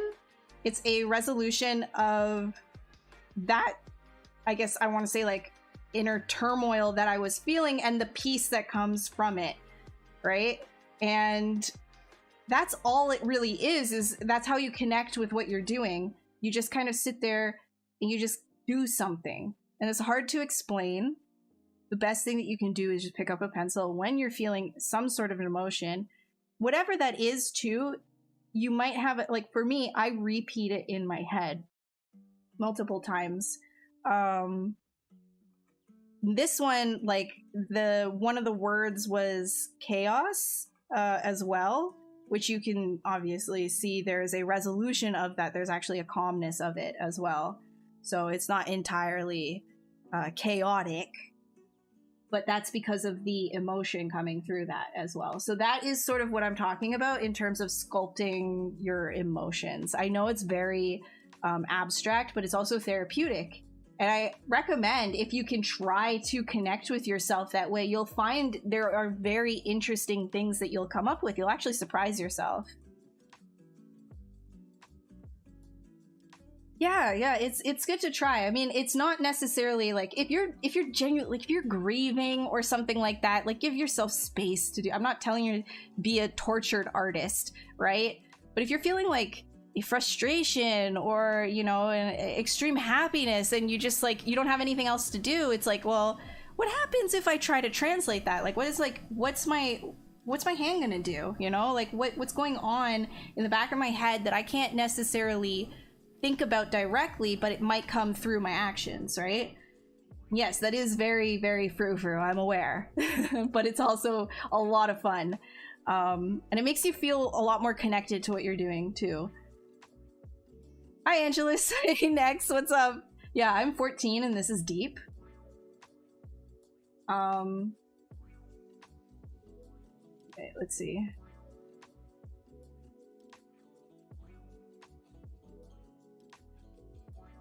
Yeah, I agree. People like art created by people when there is some sort of like a uniqueness, right? Like even if you don't necessarily understand what it is that the artist was feeling themselves, you can kind of like see like a uniqueness if there is that attachment there, right? Because like when you're not just being a copy machine, which even if you're being a copy machine, there is an aspect of you that you put into everything that you do, right? And the more connected with your, I guess, emotions and how you think and feel about certain things, the more that will be expressed through your style. I'm a believer in that. I'm working through some things too, getting there. My art is not like perfect. It's not as expressive as I wish it were, but all things come with time, right? I'm sure like when I'm 50, things will be a lot different.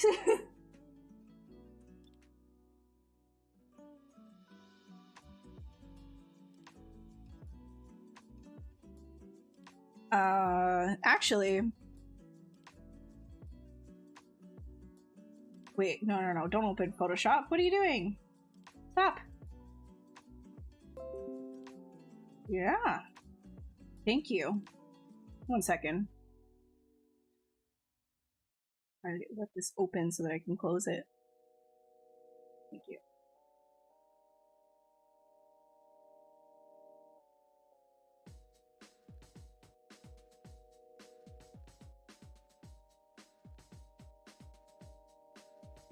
All right.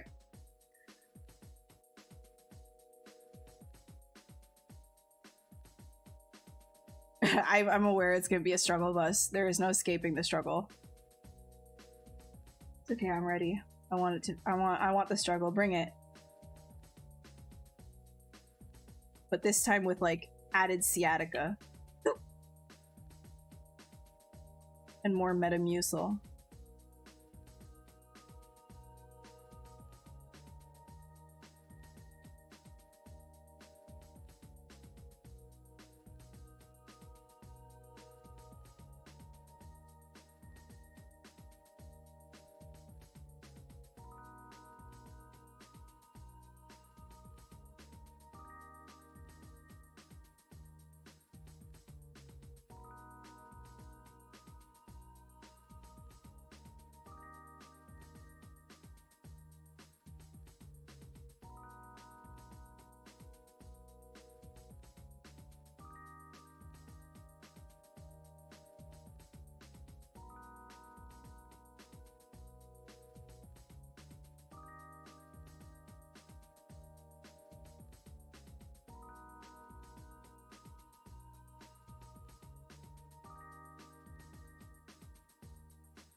Merge these guys. Those toes are so sharp, boy. Some pointy toes.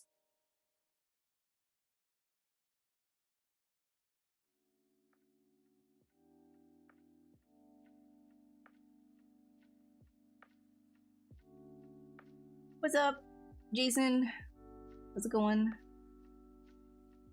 About experimental with age, super cool. Yeah, I mean, you start to just... It's one of those things where you get... I think I'm starting to feel it. Like, you get really bored of just repeating what you can see with your eyes, and you want to go somewhere where other people... Like, you know, your eyes don't necessarily go, right? You want to explore some other things.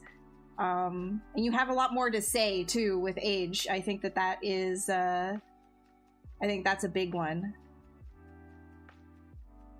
Yeah, music helps sculpting a lot, and drawing, just all art. Music is art. That's awesome. Viking dancing in the moonlight, that's sweet.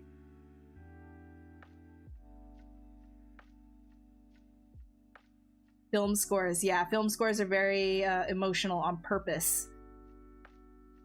All right, I'll see you, Baubles. Have a great evening. Thanks for stopping by. How have I been? How's my eye been? Worse. My eye's been worse. I'm working mostly right now. I'm working with Spin Master as a contract artist, and then I'm also going to be doing a CGMA course. So that's pretty good. And I mean, instructing a CGMA course.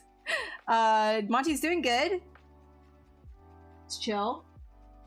But most of all, my life is pretty boring, especially because like I can't really I mean I can, but I don't really want to risk getting infected again, considering your girl's long, you know. So I went long and I caught it. So that's, yeah.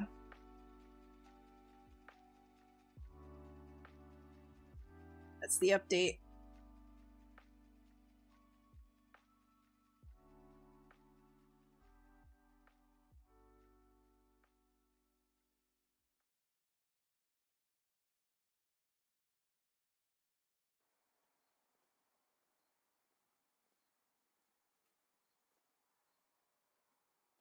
Yeah, I know, it's unfortunate. I was really hoping to do... I have to keep this relaxed. We're family friendly here. None of that.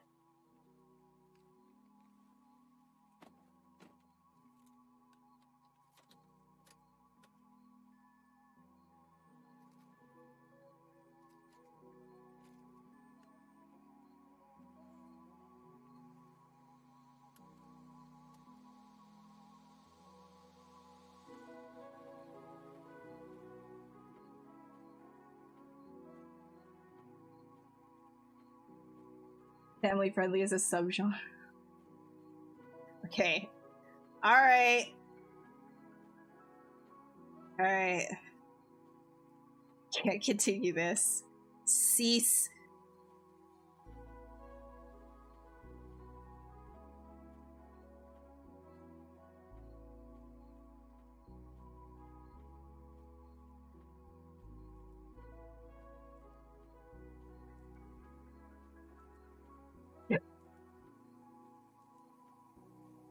Okay, but Reaper, you're the only one that's attracted to my dog that way. It's weird. Like, don't stop. No one else is like that with my dog. He's got a cute butt. He's a big old bread loaf. I'm allowed to show you my dog's butt because he's cute. No, I'm not. That sounds like somebody who is.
Okay. Now this one, I'm gonna merge that down. And I'm gonna move it around town.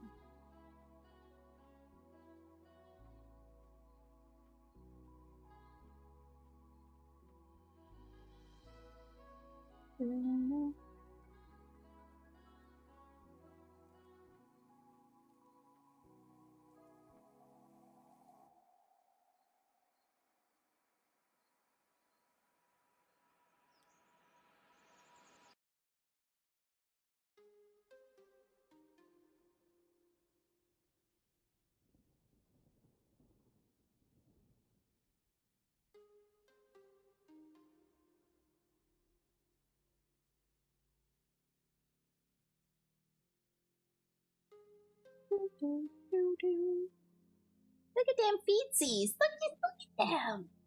Look at themsies. Yeah, I don't know. I had this weird conversation. Just gonna ignore that. Good method to practice forms. You've been doing daily sculpts, but you need to work on anatomy forms. Should be using a little polysphere and just move that around and make body parts with it. Yeah, so what I like to do is isolate certain forms instead of working on the entire body. Do like gesture sculpts or gesture drawings for that or whatever. But when it comes to anatomy, like learning like the arm anatomy or whatever, just use a bunch of primitive shapes, put them together in a specific pose, and then just start like just Dynamesh them together and draw on top of them with like Damien Standard, use Inflate and such like that just to get the forms down and be messy with it. Don't worry, because the whole point is to get into your head the main areas of insertion, where the big muscles are and what those look like in different poses and things like that. And you can always like do that with the torso as well, like bent sideways and backwards, all that kind of stuff. Do it with like the legs, and then you get all this all this information. You can make more gesture, like full body gestures and things like that, where the legs are attached to the torso and you get those insertions as well. But yeah, I usually do stuff with a like, you know, pretty low poly just to like block things in and get more of like a, sorry for saying like so much, I'm trying to grasp what it is that I'm trying to tell you.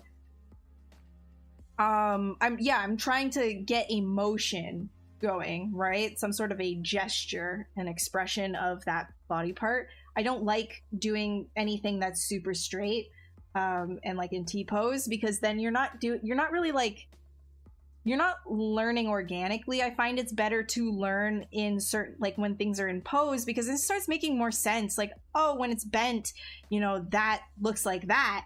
But then when it's like more straight or twisted, it looks like this. And then you have all of this extra information in your head rather than just like copying an egg crochet. Copying an egg crochet does nothing for me. I don't remember anything when I copy egg crochets. I've got a little naked dude right here. Look at that butt. From 3D Total, I got a little naked dude.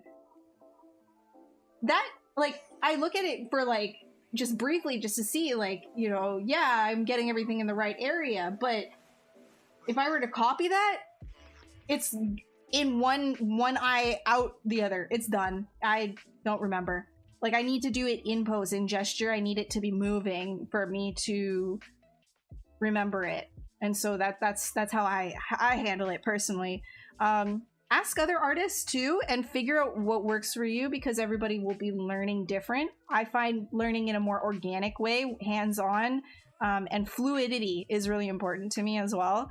So I need to be doing that while I'm learning too. Like one thing, I was practicing hands while also doing a I'm like here for example, I'll give you a give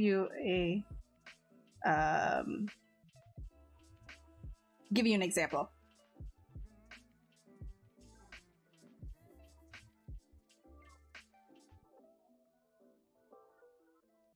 So I'm drawing right now. I do drawings of just for fun, to practice things. And so one of the ways, like for example here, like just doing like a whole ton of hands. Yeah, let me like doop, doop, doop, doop. Right? So just drawing like a bunch of like hands, but at the same time I'm understanding things as I'm doing this. I'm doing it all in pose, right? Like gestures of things. And that's super important for me to be learning stuff and keeping it in my head longer. If I do it straight and stiff, it's done. Like I'm not going to remember it, and it's more of a slog for me as well, right? That is an example. So I'll find like an excuse to learn something. So instead of just doing like a page of just like a specific body part in like different poses, I'll like turn it into like some kind of a fun little illustration or something like that, right? For example, you wanted to learn something anatomy based in ZBrush, but you find it really boring to do simple crochets of arms, and you're finding it a slog, like muscles are boring, whatever. Dress it up, make it fun. What, like, theme it. It could be a undead pirate arm, it could be a lizard monster arm. You're still learning those key elements that are important, and you're still practicing anatomy by doing it, but now you've dressed it up, now it's fun. So the child aspect of me needs that in order to learn.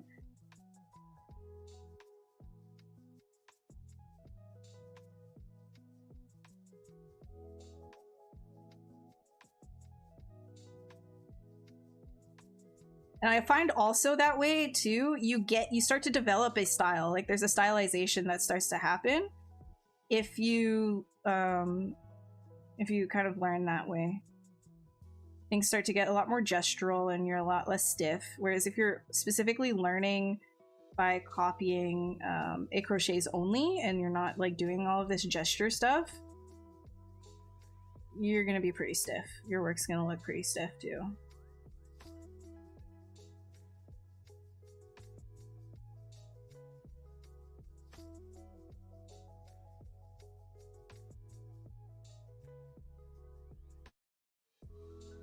Cooked noodle arms. I don't think that's like the best idea. But hey, if you want to do noodle arm characters,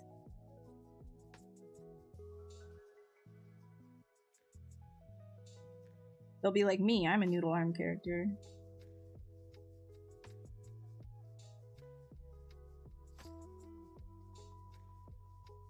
The bigger bone, I think. Or no, it just needs smaller here.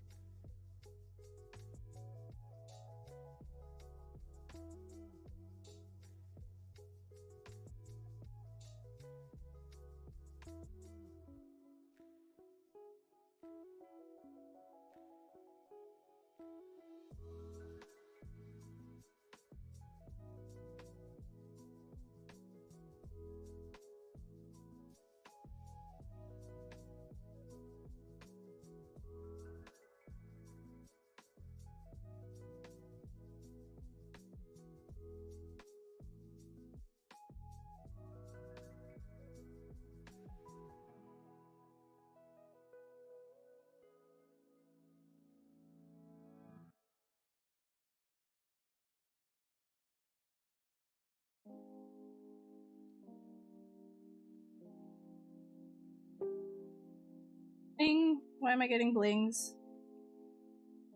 Who's blinging me? Where did that come from?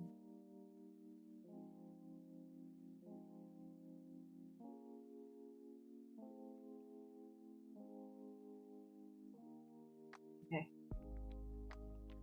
Go get some coffee. Unless it's like really late, don't do coffee if it's really late. Some decaf. Go to sleep.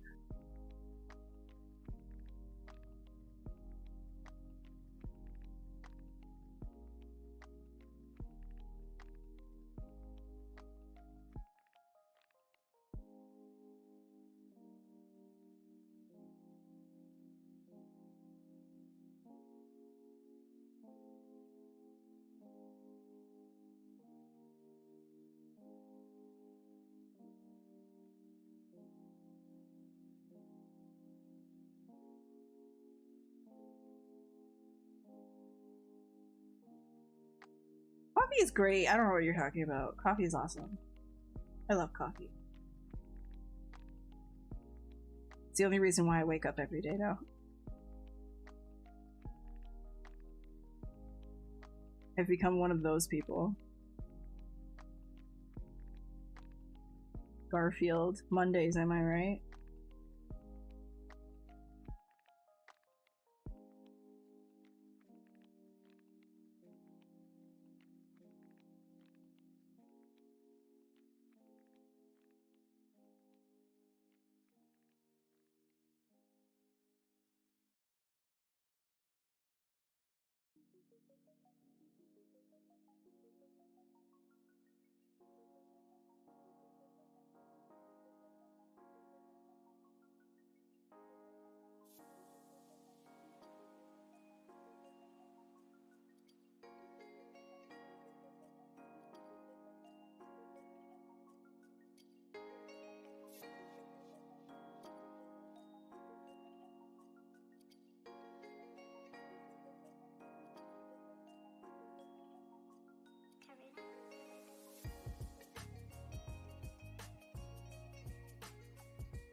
Starting to look like an SCP, yeah.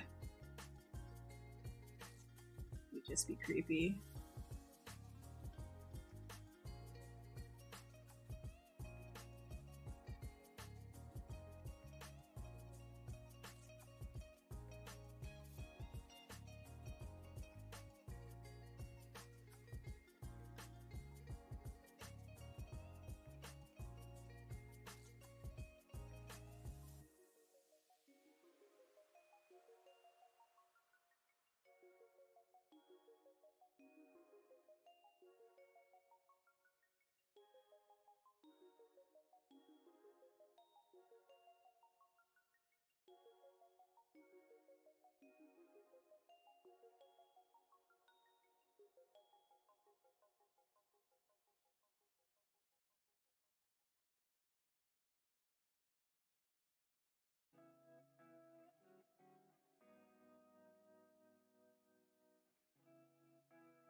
Disturbing yet beautiful. That's seems to be the thing.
Yeah. Yeah, he's resting his head on his feet. He's screaming with his feet, you know, like all good demons do.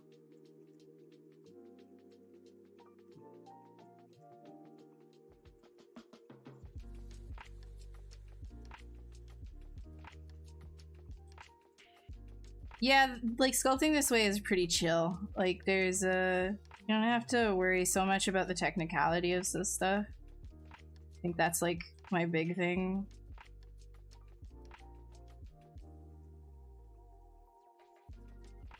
I don't like worrying about technicalities, and I like working on things like super low poly, because then you're like, I need to stop saying like so much, I'm sorry. Because then you're really focused on specifically the form, and you're not caught up with a bunch of unnecessary details. And you can always like add in stuff later.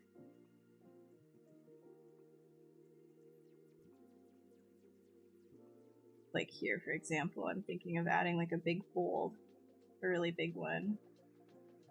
I'm leaving that right like that.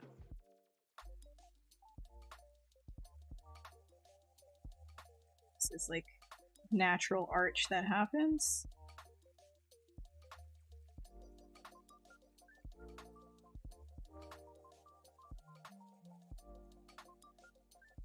Because you can see the gesture of the foot, it's just not high res. When you start adding to it afterwards, and it's easier.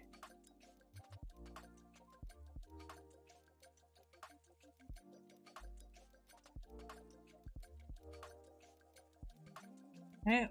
Like you can see where everything, like the big parts of the foot are.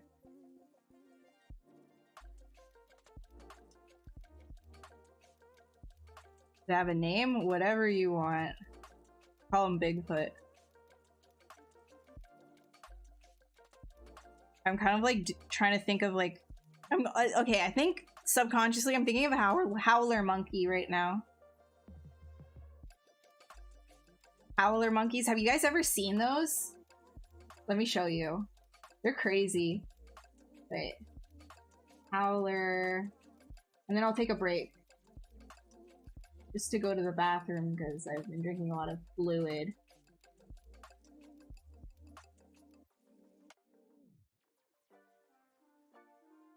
I think, what are they called? Seeming gibbons. Where are these silly boys? Okay.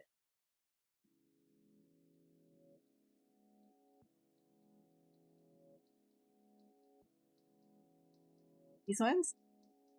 It's oh, it's a little hedgehog. Okay. Sorry.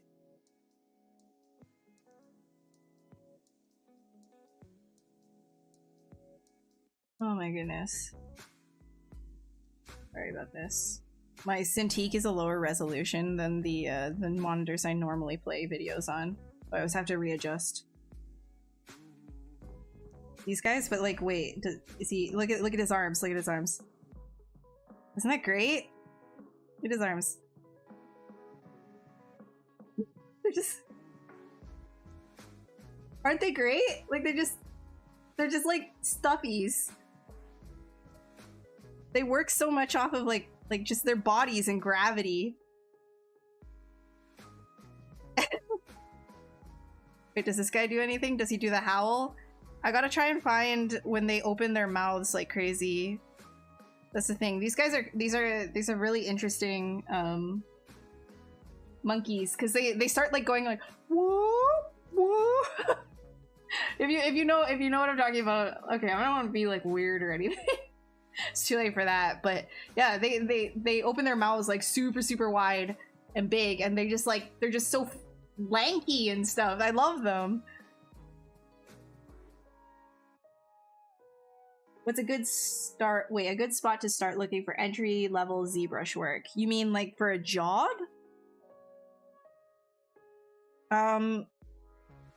I think any kind of like an entry-level position, you're gonna get very lucky if you find one that ends up being just specifically ZBrush and sculpting. You're going to probably find entry level that is more along the lines of production models, right? So you're going to need like retopology expertise. You're going to need, you need to know how to UV, you need to know how to bake, texture, and then integrate that into some sort of a 3D software package like Maya or Blender, said the dreaded B word. But if you're just doing sculpting, I don't think you're going to be finding many junior jobs out there. That's something to do with that. It's a very, very niche thing. As fun as it is, it's actually a very small part of the pipeline. So the fact that I do ZBrush all the time for work, it's more in line with specifically concept art. Because again, I'm not just doing sculpting. Like, yes, I am a sculptor, but then I also offer rendering and painting on top of that. So I give Final Frame, like, what does the final look of this character, like, if it were actually a frame that we took from the final product, what would that look like, right? And that's like a big part of what I do recently as well. VizDev, just, whole bunch of different iterations, a lot of stuff like in terms of concept art that comes into what it is that I do. And so, yeah, I'm a concept artist. But if you want to go into the 3D pipeline, you're going to need to, you're going to need to do the whole retopology ordeal.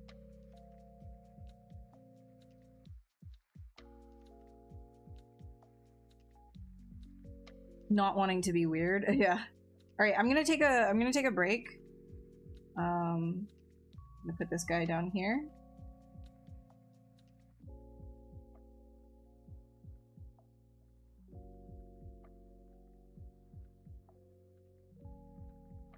This is Shift S, by the way, if you're interested in doing this yourself.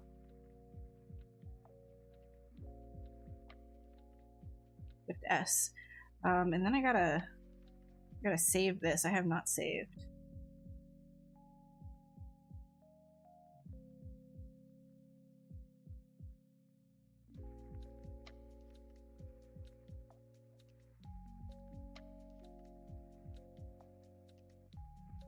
Okay.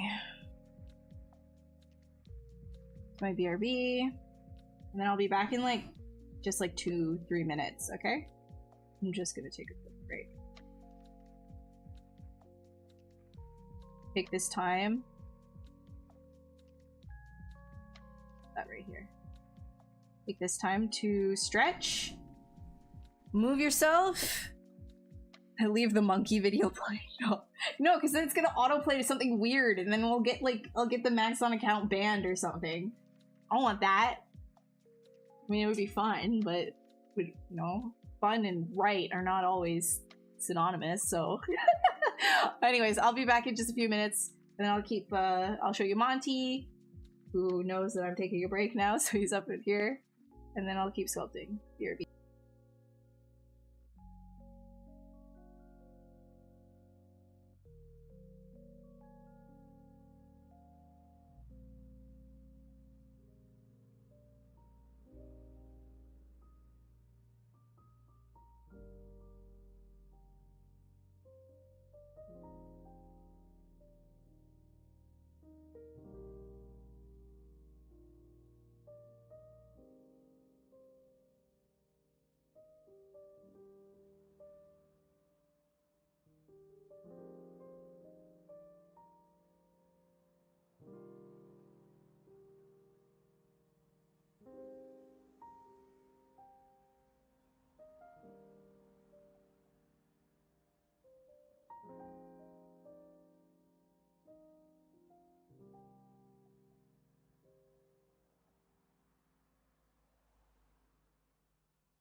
Here is Monty, my boyo, my coworker. He's my coworker. Yep. You have an admirer, Monty. Kidding me, bro. I'll stop picking on you. How you get your thumbnails to look like that in ZBrush? You just hit Shift S.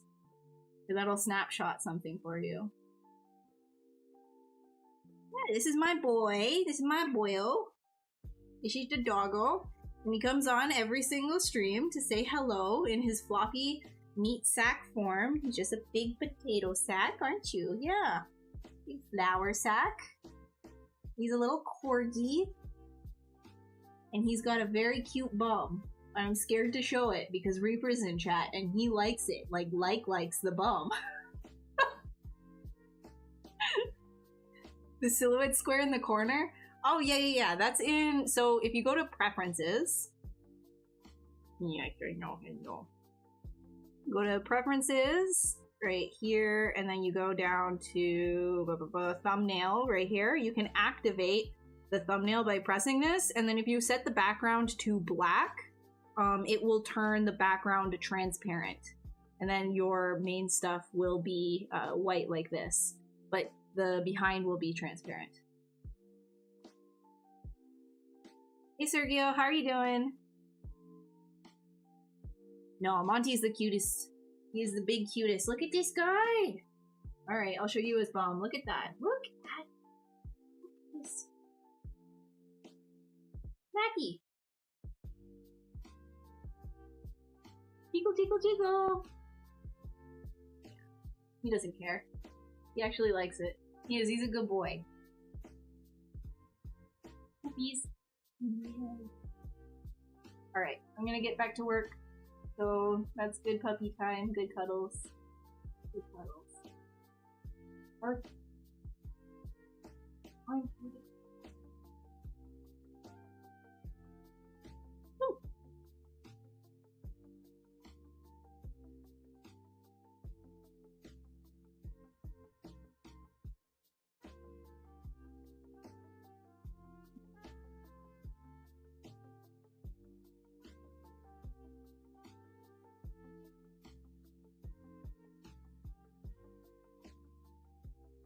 okay.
Models.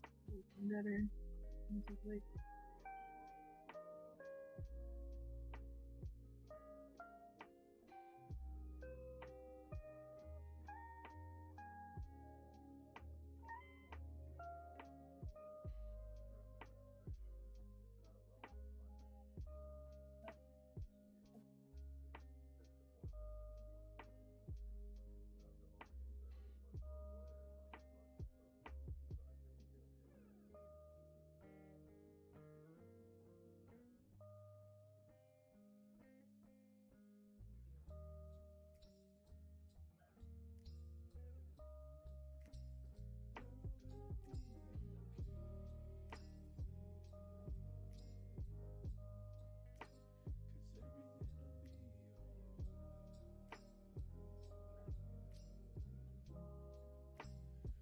AI?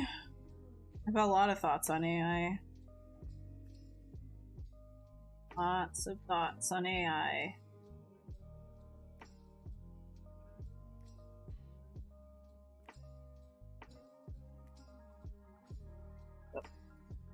You'd have to start the conversation because I don't want to just start ranting over nothing.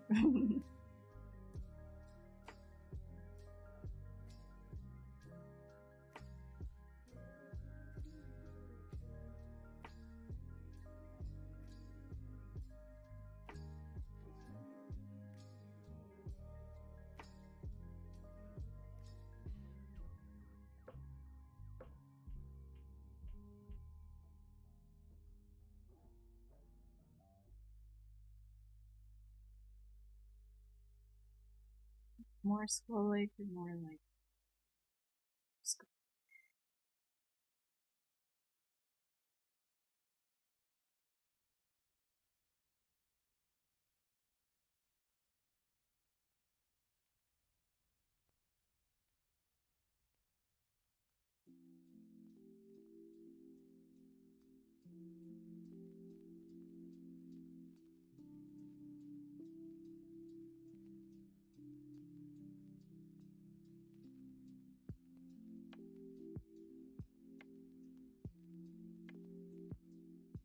Oh, absolutely not. No, I don't want to use AI.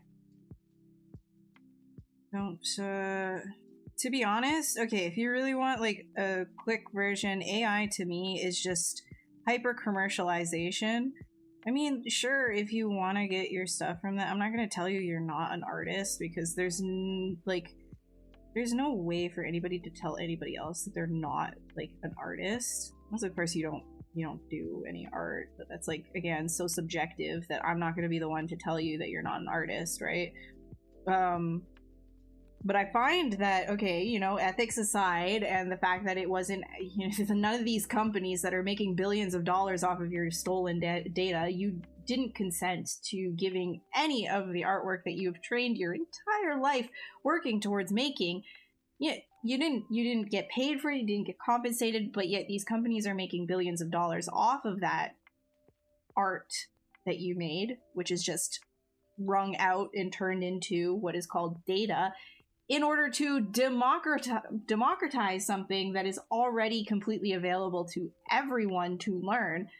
There's a lot of artists out there that did not pay to go to school who are completely capable of doing what they're doing. So the entire argument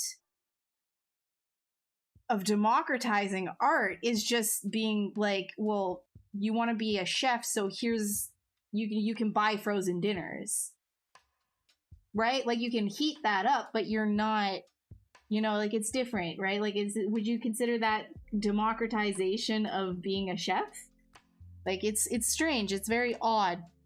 You know, and it's a lot of marketing as well that's happening right now. Again, if you're into AI and everything, I wish that you could use a very specific like machine learning model that would be ethically sourced, right? Because, you know, no one's consenting to this. And there's lawsuits happening as well, so lawsuits are underway.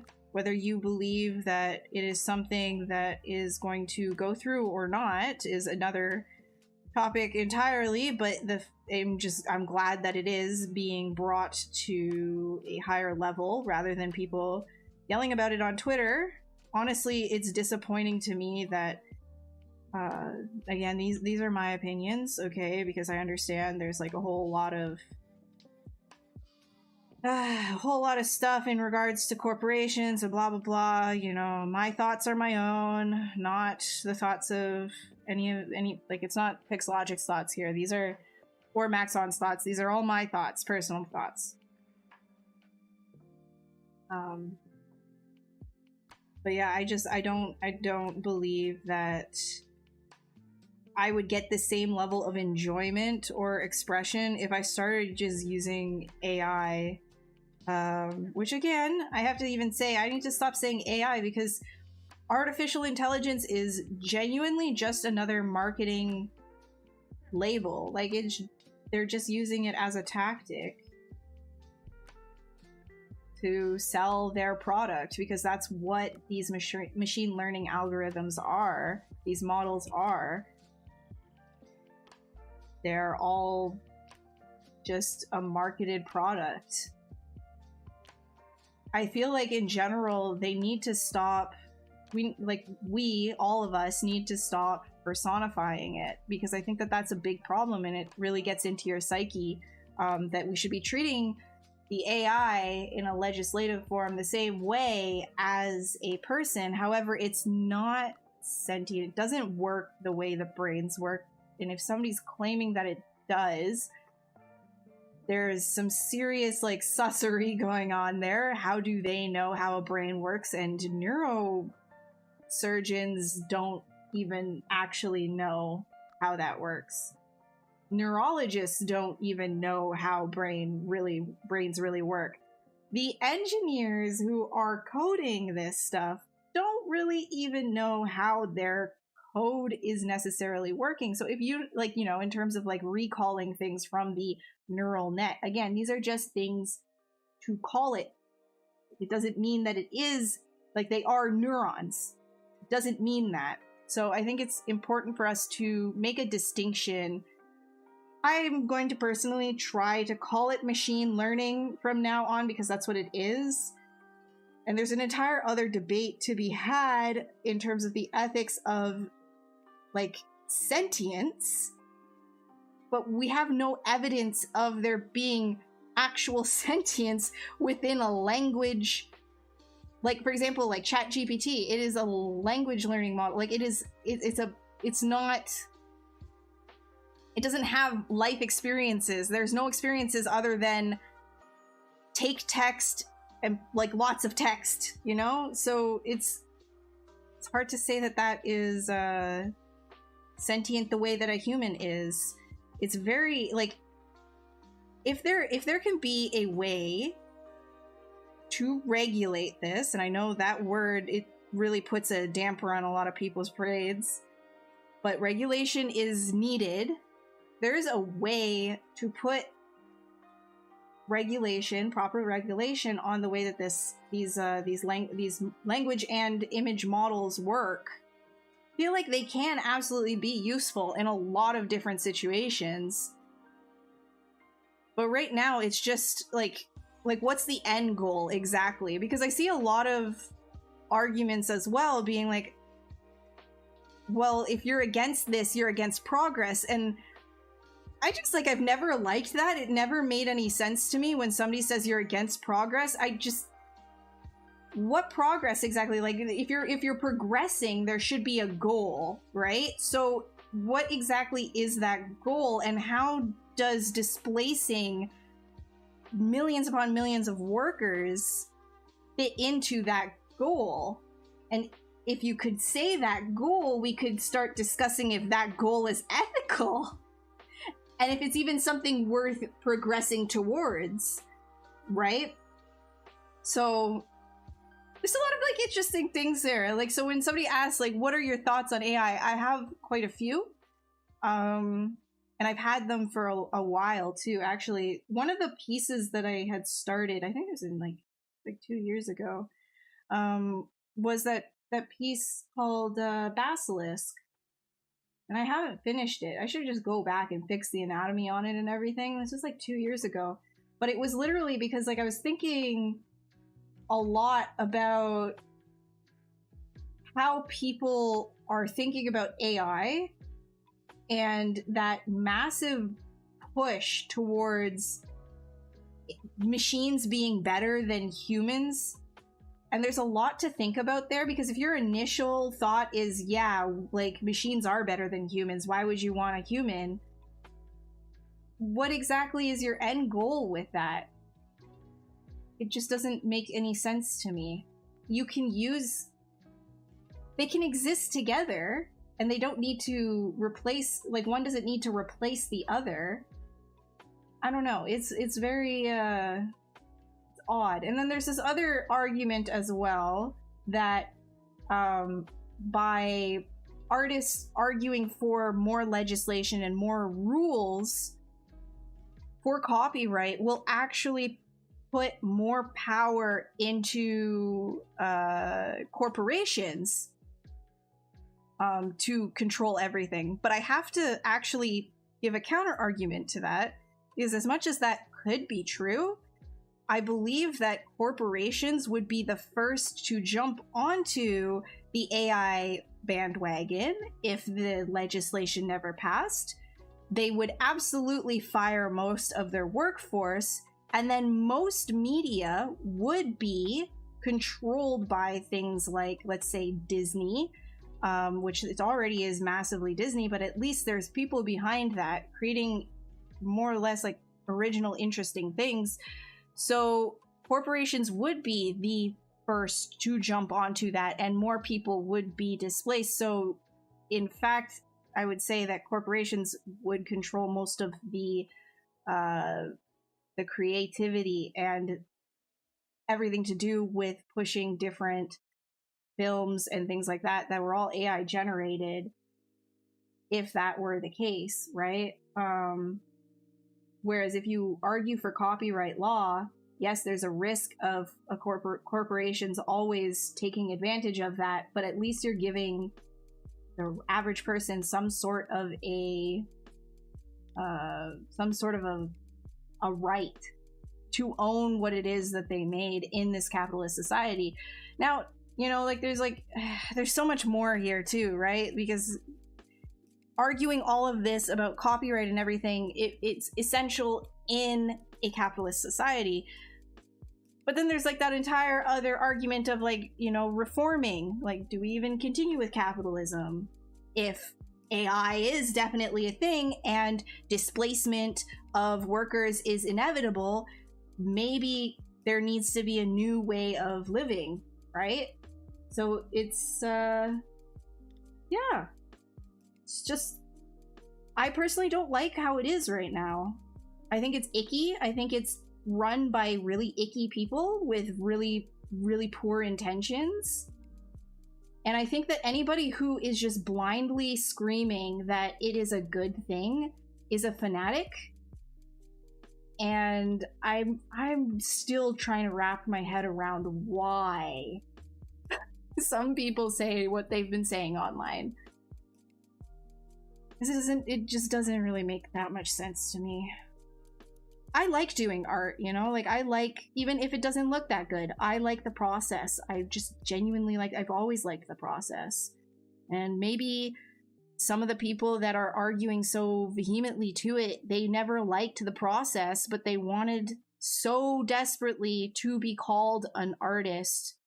And that's why. And I'm not going to say that they're not. I'm not going to say that. If you're creating something, then you're a creator, right? The whole, like, what is art is like a whole other debate that I don't want to get into because it's so subjective and philosophical that I just like don't want to touch it right now. But yeah, there's a lot there. And I feel like the first and foremost thing that needs to be respected is consent, and consent of your intellectual property, because that is how a capitalist society runs. Is you do own your own property, and the less you own in a capitalist society, then there's like going to be like monopolies. So intelligence monopolies is another thing that people are not quite thinking of, right? There's sort of like a wealth transfer that's happening in the tech sector. That's another thing that's not really being talked about in regards to this entire debate. It's just like, is this art or is this? No, it doesn't matter. What matters is who's trying to take more power right now and make the difference between poor average working class to wealthy or even middle class, the big divide even bigger, right? So it's just, yeah, I don't know. Just another bunch of BS billionaires coming out of the woodwork now, in my opinion.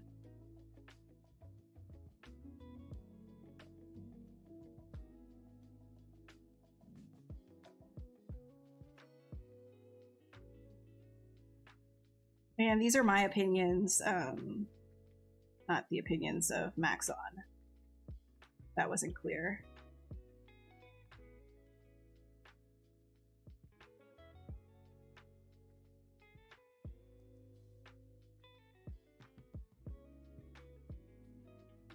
Yeah, there has to be some sort of like, you have to be proud of what you make, right? I think that there is there is something to say there. I don't know how exactly that fits in with, like, every one of us can only look so far into the future. None of us are like fortune tellers, and we can't really like imagine things that we haven't already seen. And things will progress over time. That's the whole point. So, Overick, me too. I'm not even intelligent, so how could we be artificial?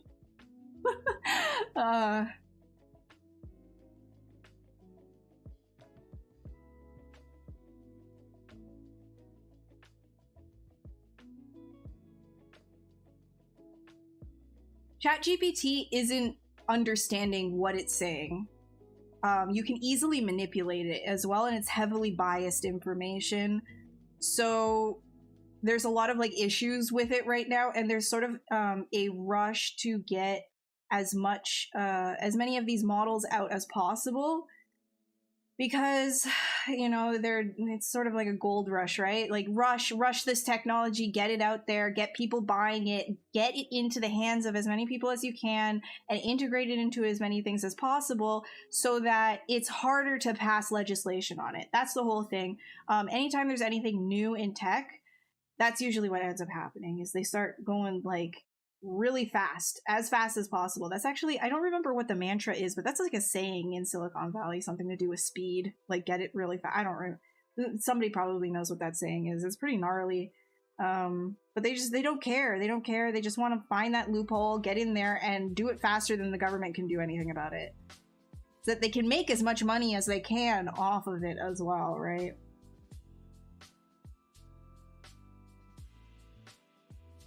So I am disillusioned to it being a democratization of art, and more of a, hey, give me your money. And all of this is just like, it's just a bunch of buzzwords to get you to be like, oh, hell yeah, I love democracy, so this is great, right? Like, nah. Look deeper, my Padawan. I'm kidding. I'm just another schmuck that would be considered a Luddite, and yet so involved technologically. Actually, the story of the Luddites is actually kind of interesting. Unfortunate, really, but...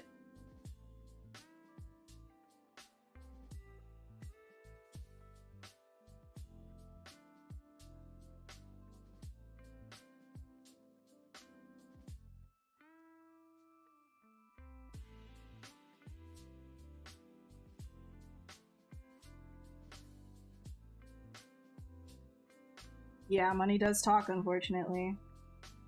Misunderstanding different facets of the situation, misunderstanding of art, the brain, sentience, of intelligence, and because there isn't a standard definition of each of those things that are applicable in every instance, nobody can agree on anything understandably. Everyone is arguing from their own perspective, and it's so convoluted.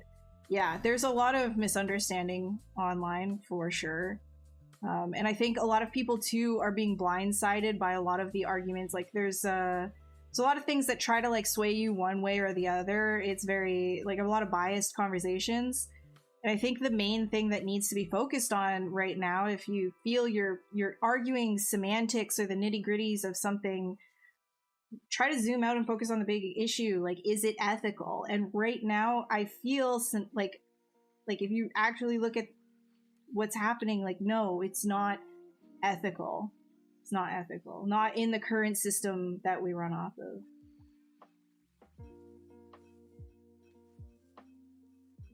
Hey Rick, your 3D character artist looking for some junior position inside the industry.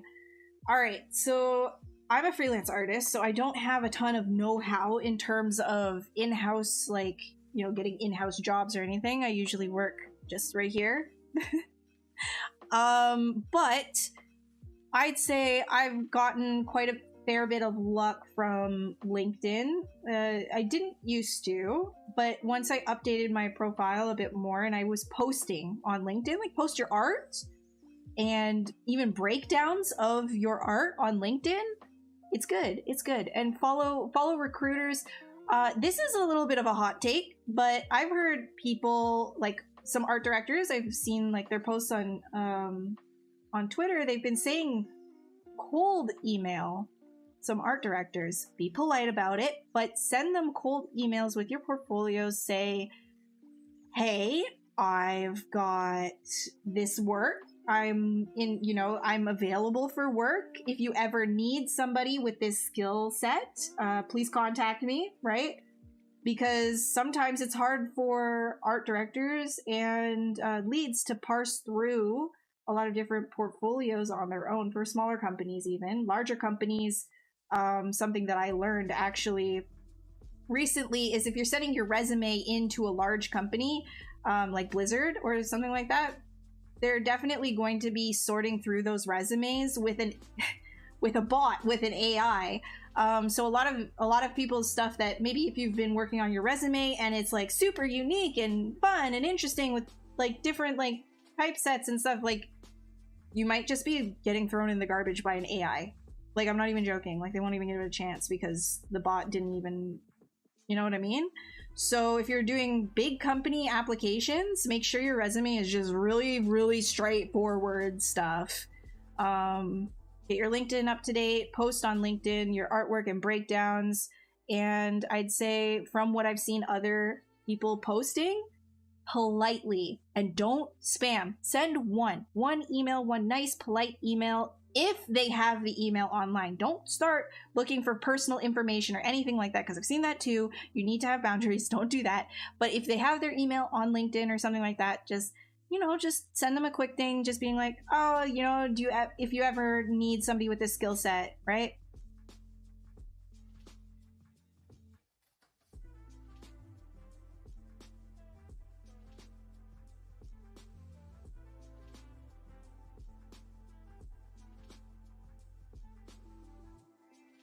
Yeah, so if you've gotten a lot of if you got a lot of duds, right, then you might also need to take a step back, because on one hand, I'll keep sculpting in just a sec. I just wanted to answer some of these things.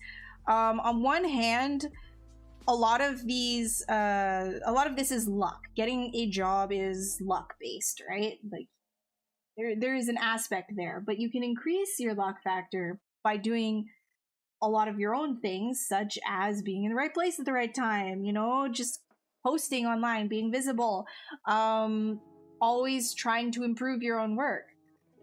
And on the other hand, it's readiness, right? So maybe you need to look at your portfolio and judge it against other juniors that you see. So if you personally, I don't use ArtStation anymore, but until I find an alternative, there's a lot of juniors on ArtStation.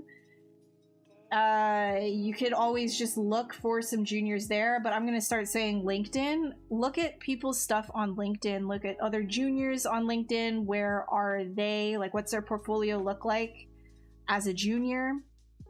And see if you're up to bat with something like that, right? Like, honestly, ask yourself. And if not, don't get dissuaded.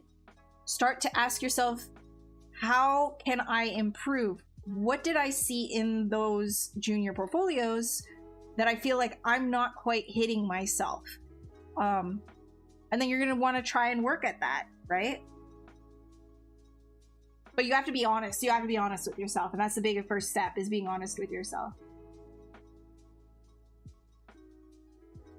But it is a difficult industry to get into, because so many people want to be, 3D artists, right? There's entire schools like with graduating classes of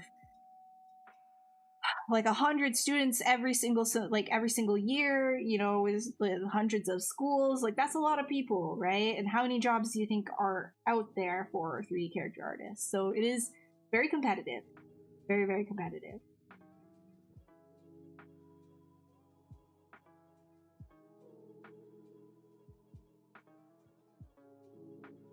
Yeah, exactly. A self-study. That's a very good way to put it. You have to analyze yourself, but in a constructive way, right? Always through a positive mindset.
Great content. Beat.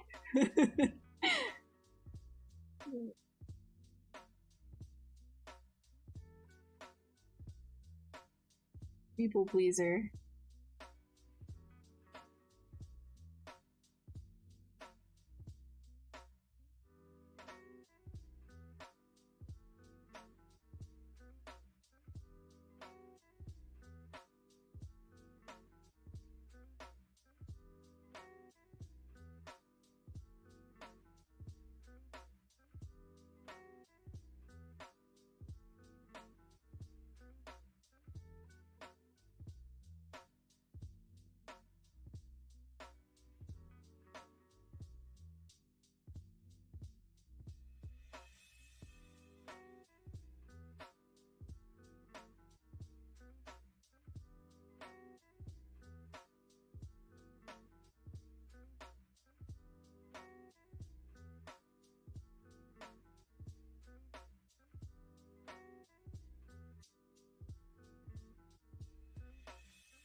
What's up, Madison? How goes? Entered the chill part of the night.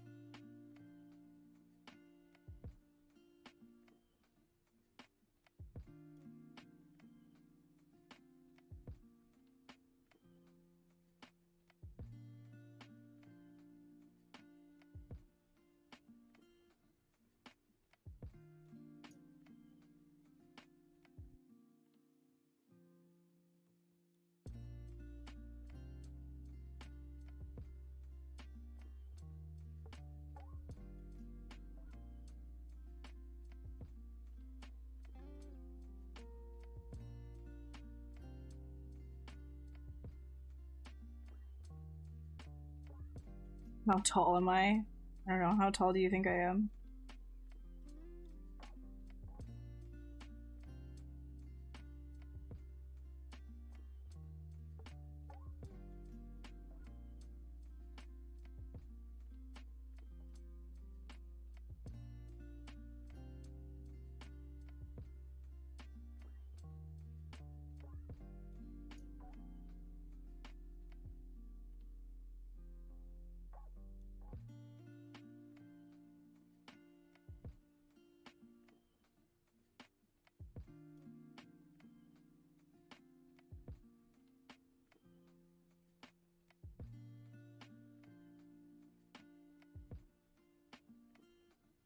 Wavy necks are fun.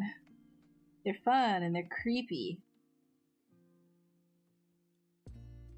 Now that you say that, I kind of want to make sure I get this guy. I think the side view could use some work.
And like really push and squish that pose in.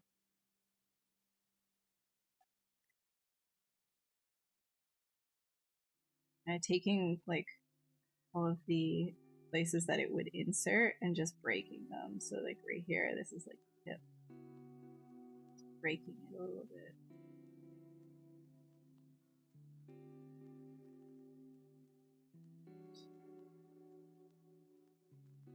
This guy. This guy.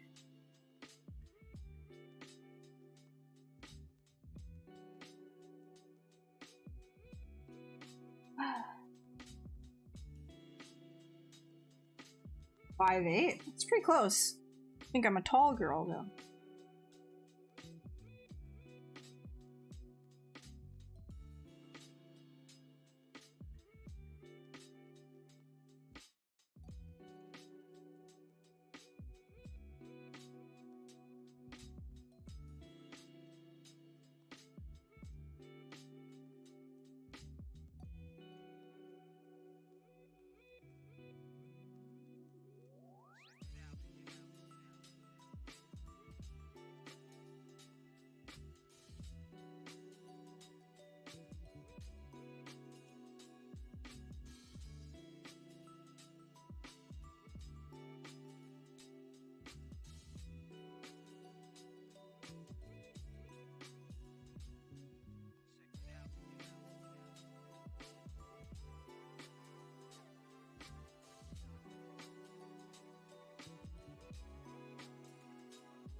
Play modeling or sculpting in real life? Yeah, when I was in school, that was the last time that I was doing that. I miss it. It was a lot of fun. If I had more like space, then I would do that. Thing is, like, I don't have any like place to store anything that I would finish where I live right now, so.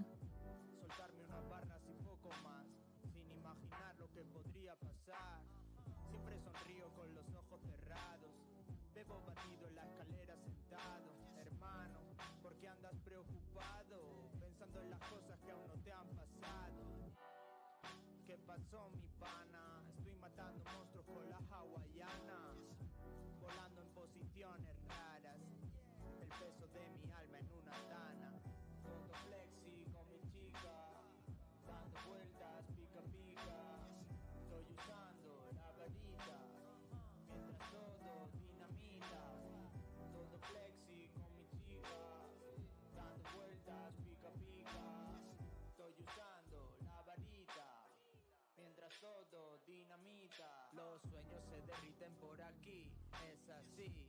Veo la vida como Dalí, yo soy quien soy, yo no pienso huir, aunque tenga que subirme al ring.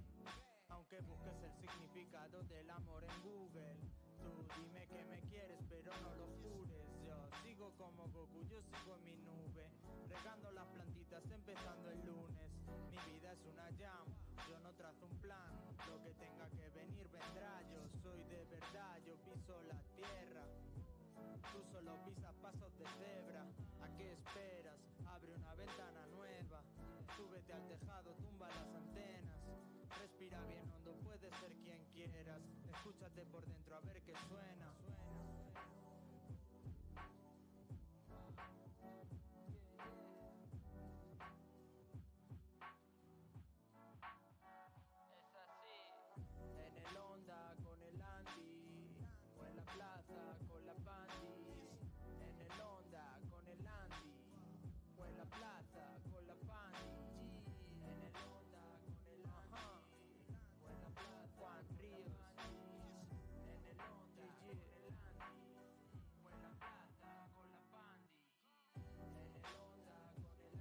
What's up, Leonardo?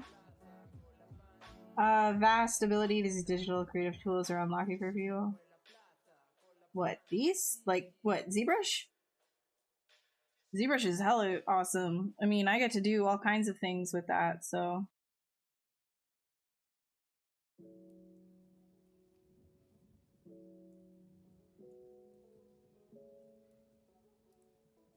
Depends. What exactly are you trying to be asking?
Do this area.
Okay. Strange, Leonardo.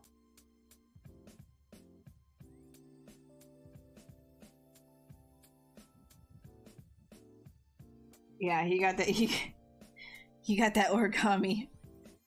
That origami-itis. He got bone-itis.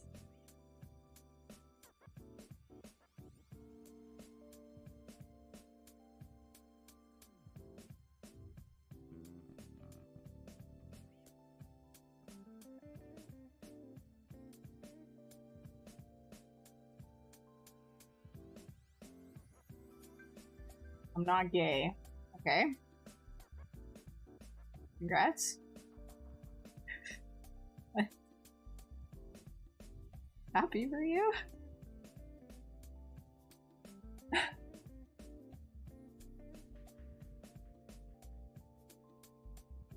Oh my god, everybody is so... Okay. Why can't we just enjoy a foldable man? Why can't we just do that without anything extra there? Why you gotta go ahead and self-insert? Why you gotta start talking about your oddness that you dream about?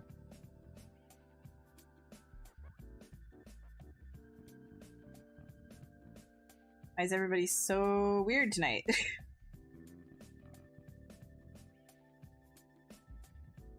What's a good show to watch lately? You've been watching Doom Patrol. It's so funny. Doom Patrol? I actually haven't heard of that. I mean, Last of Us is a given. If you aren't watching The Last of Us.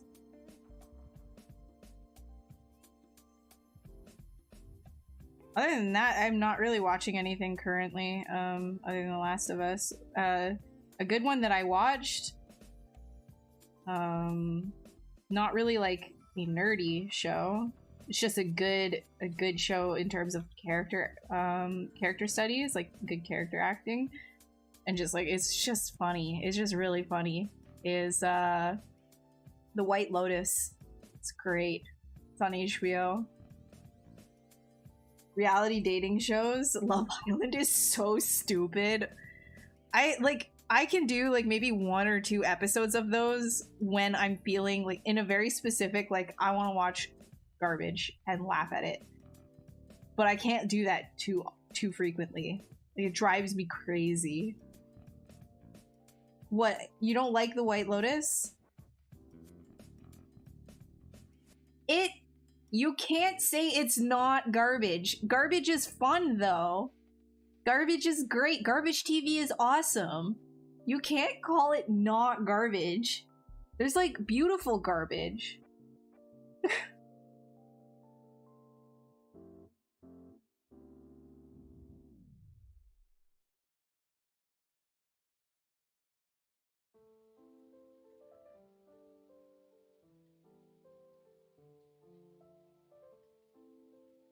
Then go to sleep. It's fine. You can catch this later. We're gonna be done in like 40 minutes anyways. Which is good because like my eye is starting to bug out.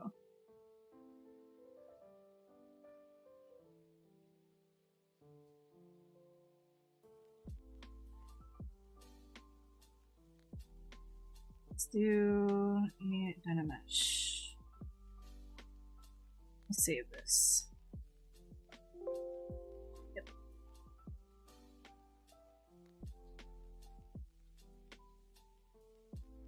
I know, when you quote me, I sound so stupid. I'm aware. The level of stupid coming out of me tonight. Fantastic.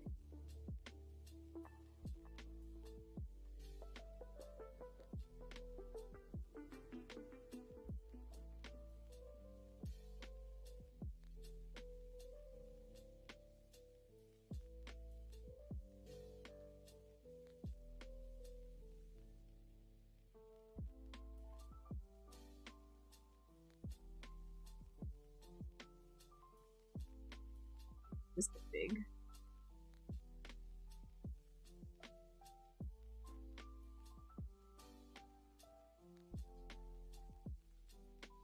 Just a big statement piece. That'd be kind of cool. Kind of like that.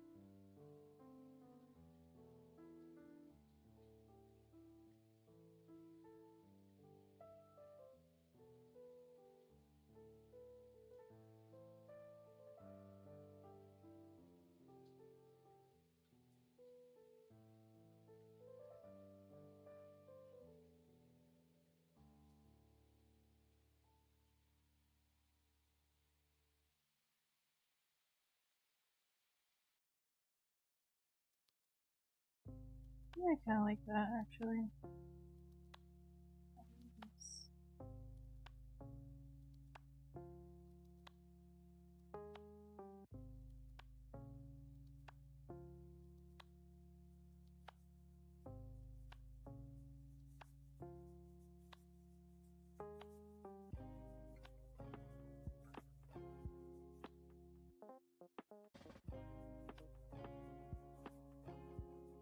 Okay, what are you guys talking about?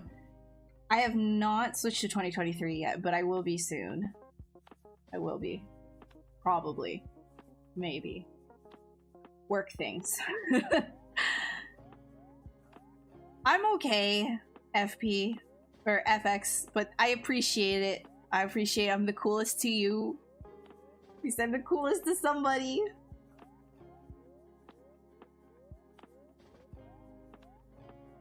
Dude, okay, Leonardo, I'm just gonna give you an opportunity here to stop. Stop doing that. It's not appropriate at all. I don't want to be answering these questions, and I don't want to entertain the idea at all. Just because there is a woman on your screen does not mean that she is there for you. I am not here for you and whatever is going on in your head. You just stop. I won't ban you, and you can take part in the art conversation. If you continue, I will have to ban you. Okay? You incorporate anatomy study, or is it your imagination? Yeah, I mean, yeah, anatomy study. So this I'm not doing from reference, but I do anatomy studies in order to know what it is that I know and do what I do. But, you know, if I really enjoy something that I'm doing, if I like the shapes, then I'll come back and I'll refine the forms with actual, like, anatomy reference. And that will make the piece stronger, obviously, because, you know, things here, they might look good, but they might not be in the right places, and then you can always just strengthen what you're doing afterwards.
Replace my Cinti. No, I actually, this is still the same one, and look at it.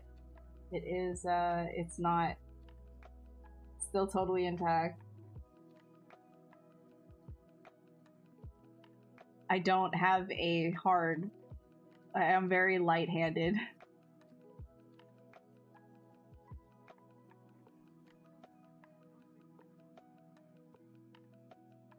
My goofy or regular in skate surfboards in general? I am not understanding what's going on chat. FX, can you please try and rephrase that question? I don't know what you're talking about. Are you asking if I, like, do skateboarding or surfing? Have I tried Blender? Yes. Yes, Jay. The classic question. Yes, I have tried Blender. The difference for you learning Blender at the moment. So Blender is a 3D, like an encompassing 3D software, a 3D suite, right? Which is great. It's awesome. That means that you can do multiple things in it, like animating, for example. You cannot animate for production inside of ZBrush. You could do like a stop motion type deal in ZBrush, but it's not something I would say you can make like a whole movie out of ZBrush. That would just be psychotic. You would have a very hard time.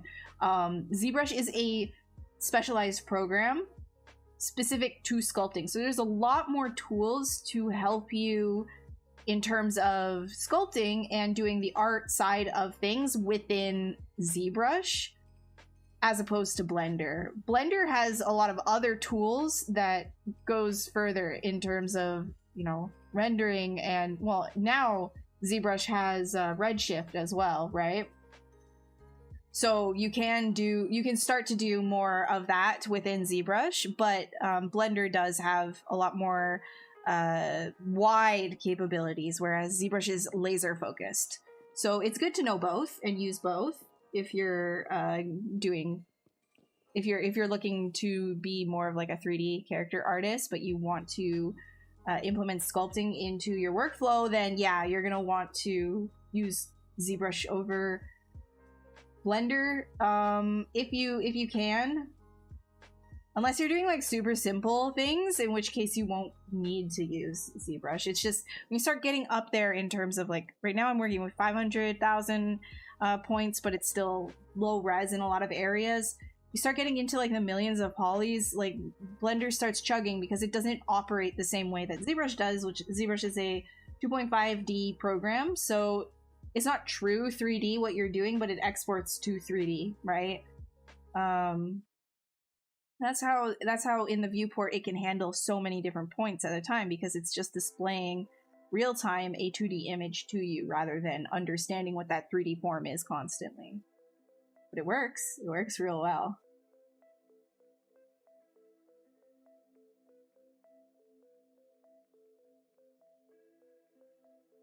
Regular footed means your left foot is in front, your right foot is in back. Goofy means that your right foot is front and your left. I have to think about that for a second because it's been a while since I did any boarding. Yeah, I'd say I'm goofy. I'm goofy. That's probably why I don't. Yeah. Hey, Bulletin. Sorry, I'm not saying your name right. Thank you, I appreciate it.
Alright, I'll see you next. Thanks for hanging out. I didn't realize you were still around. See you around, hopefully. It's been a while. It's good to see you. All that. Hope you have an awesome evening.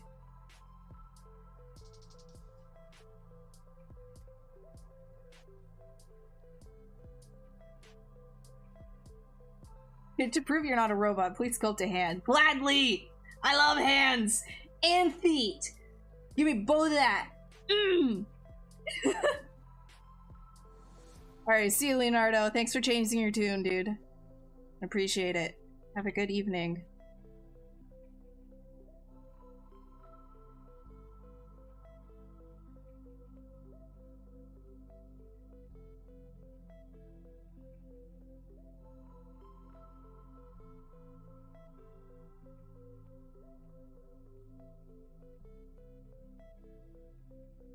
Also, how you doing, Jose? It's been a minute, and maybe a half. Add a couple of days, and maybe a month or so. Hey Della, thank you. Your fingers always get stuck together when you Dynamesh? Yeah, same. That's a normal thing. You can either increase the Dynamesh, right? So make your Dynamesh higher resolution, but you can see here they're stuck together. I don't mind that because it's just a sculpt and I'm just having fun. But if I were to do like some serious hands, that we didn't want the fingers to get close together, then you could start like if you know, if they're too close together, then you want to Control D, add subdivision levels and work that way. And if you don't care about clean topology, delete the lower subdivision after that, and then just use Sculptris Pro on top of it in certain areas. That's how I would go around doing something like that. And then you could just, if you cared about topology after that, then you just duplicate the mesh and Z-remesh and reproject those details onto a cleaner mesh. And you're good.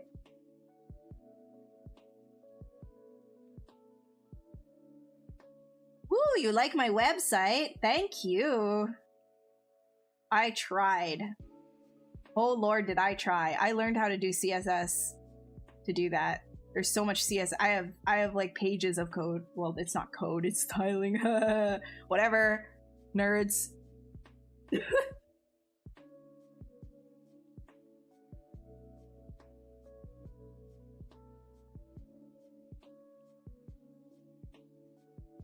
Dead Station? That would be pretty cool. I mean, I have a section that I made on my personal site specifically for sculpts and whips, so that I can just throw things there that I'm like work in progress. I liked doing it, for example. Like here, like this is sculpts and whips area for my website. So I just put things there that I'm like, yeah, that was cool. I got to a certain point, but I never finished it. But I, you know, like what? Is it just gonna never see the light of day? So then I just put it there. Hi, Leonard. How you doing? How's it going?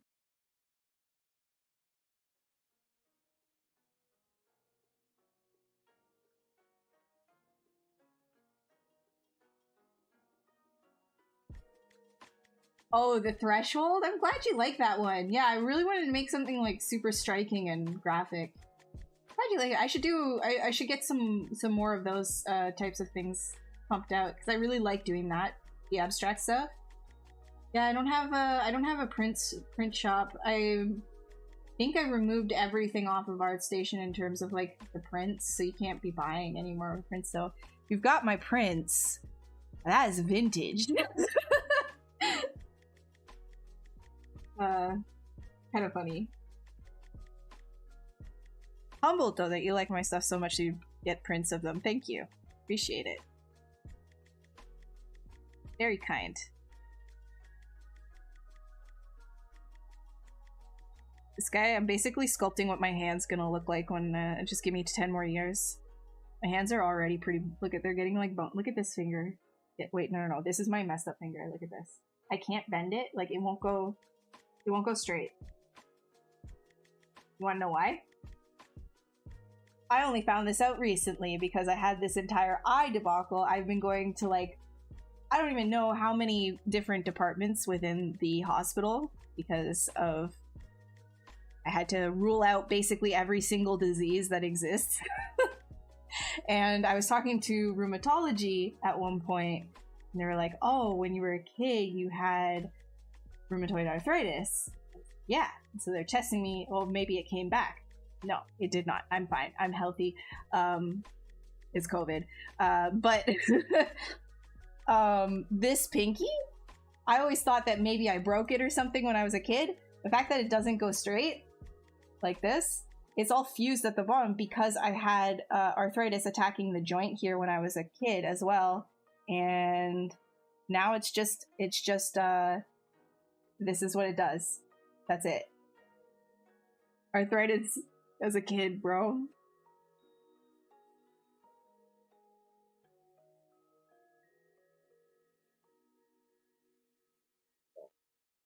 Maybe it'll show up again when I'm 60. I can't wait. I'm just gonna look decrepit. Be so decrepit.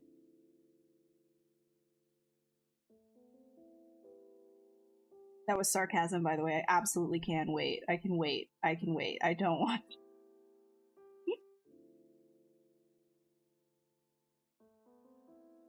An STL file, so you get one. Oh, I know. I haven't. At one point, I don't know. It takes so much time to set that up, and I don't even have that much experience 3D printing either, so I don't want to give like a really crappy STL.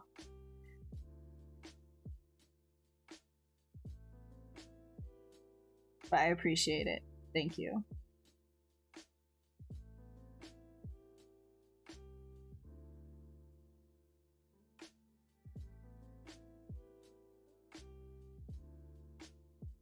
After you watch the streams, you start to learn anatomy a little, but it's hard. Yeah, anatomy is really hard.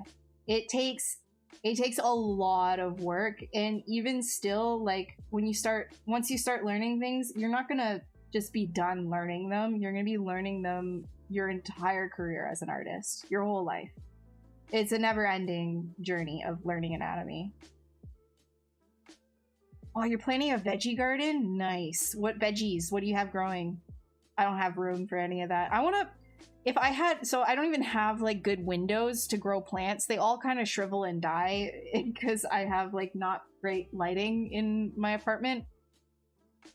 If I did, I would want an indoor banana tree, like one of those mini ones. Ah, yeah, I want some banana plants.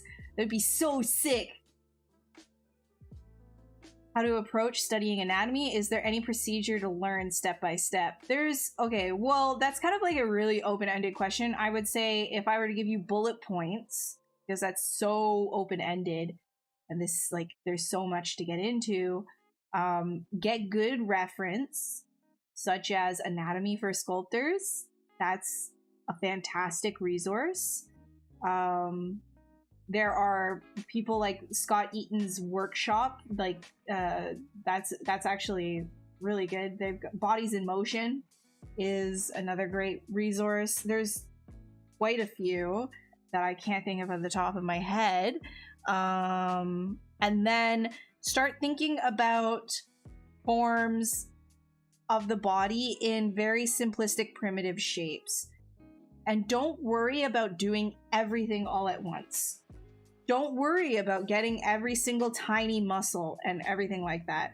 I would say focus your beginning efforts on proportion of, like, let's say you're gonna just do arms for one day. How is the proportion of all of your arms? And do that in very simple shapes. For example, palm of the hand is like this very, very simple box shape, with the fingers being little cylinders. You know, what's the spacing look like with all these cylinders? Put them in pose, move them around. What do those look like in different shapes? Then you can start on top of that. Okay, well, where does the muscle fit in terms of this pose? Where does it fit in on top of this box, right?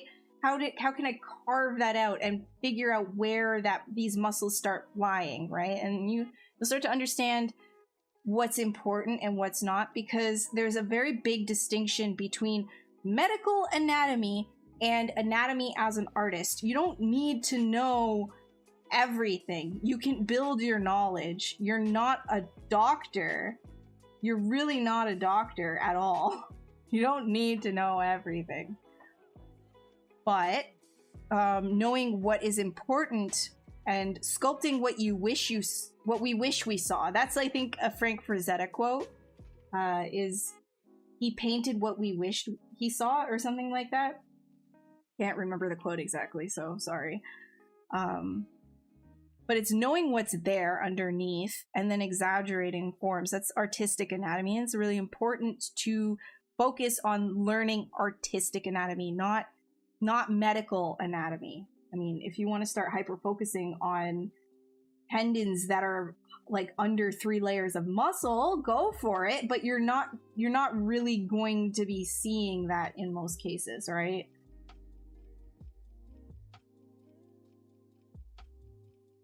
Herbs are good. There you go. Burn Hogarth is good. Tomatoes, lettuce, yeah. Tates. All good ones. Built what you see on the refs, but understanding the underlying structure. Yes. Yes, you want to be doing that. However, telling that to somebody who's just getting out can be very, like, just starting can be very, very confusing. So you're going to want to try and break things down into big shapes. Think big, simple shapes. Don't think like little divots and all of these things that are happening. Think big shapes. Here. I did a little drawing.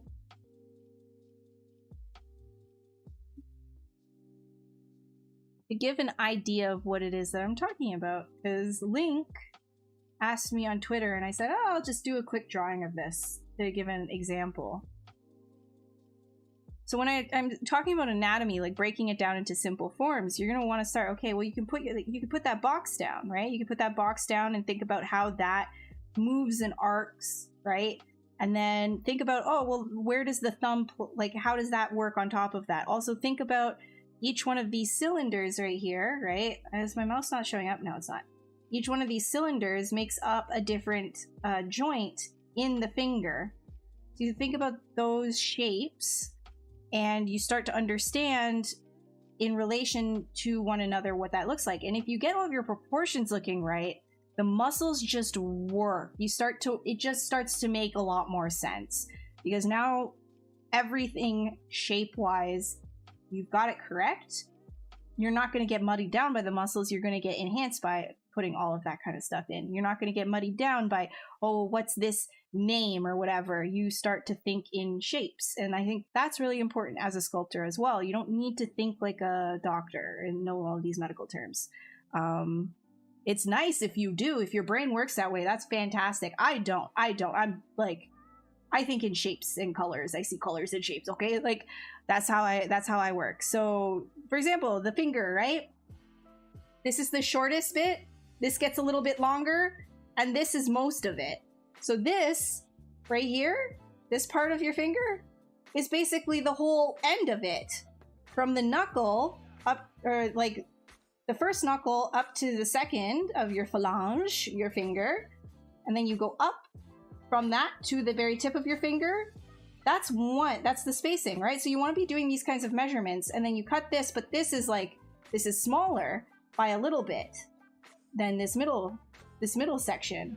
So you want to be thinking that way as well. Like, okay, and then how much is like the finger to the palm?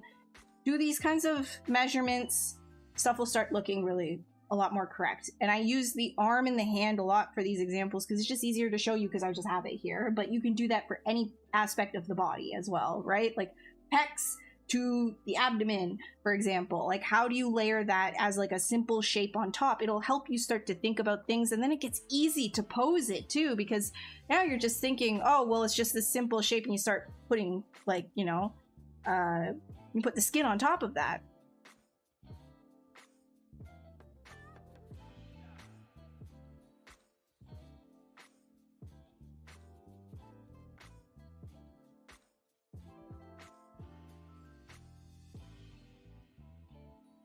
Leonardo da Vinci literally dissected human bodies to learn anatomy. Yes, and I literally went to, look, when I was in school, we had an agreement with a university to go to the, what's it called?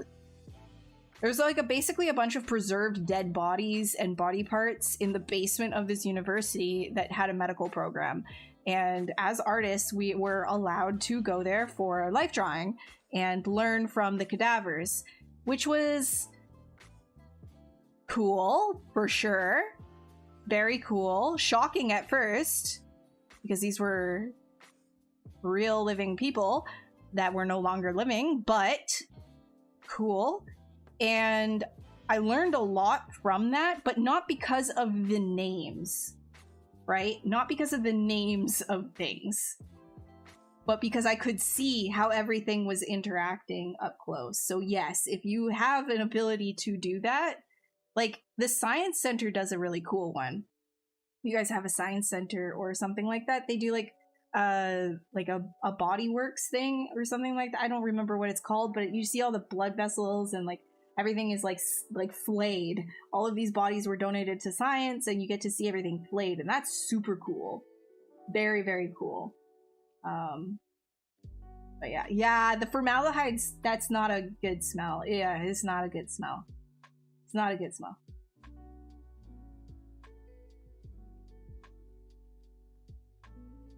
Fire and ice or heavy metal.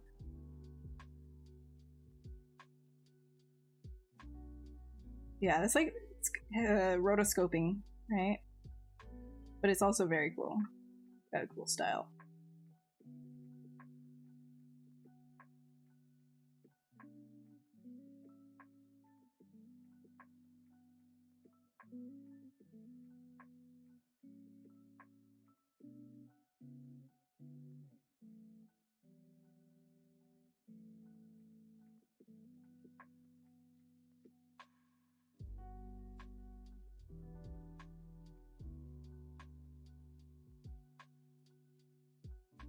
Oh my god, I'm getting to that point in the night where I'm just thinking about the food I'm gonna eat after stream.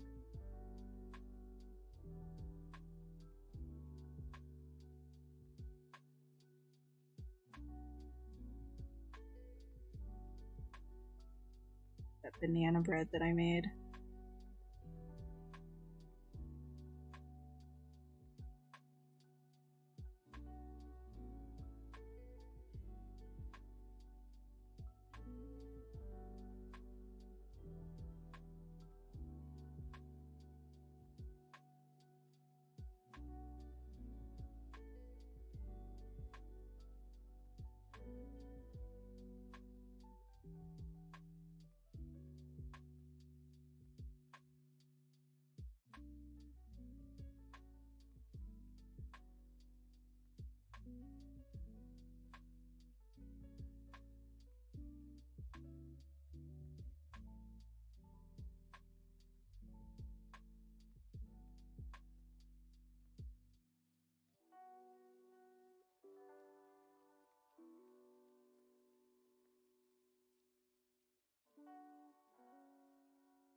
Facial reconstruction. We worked on casts of real accident. Oof.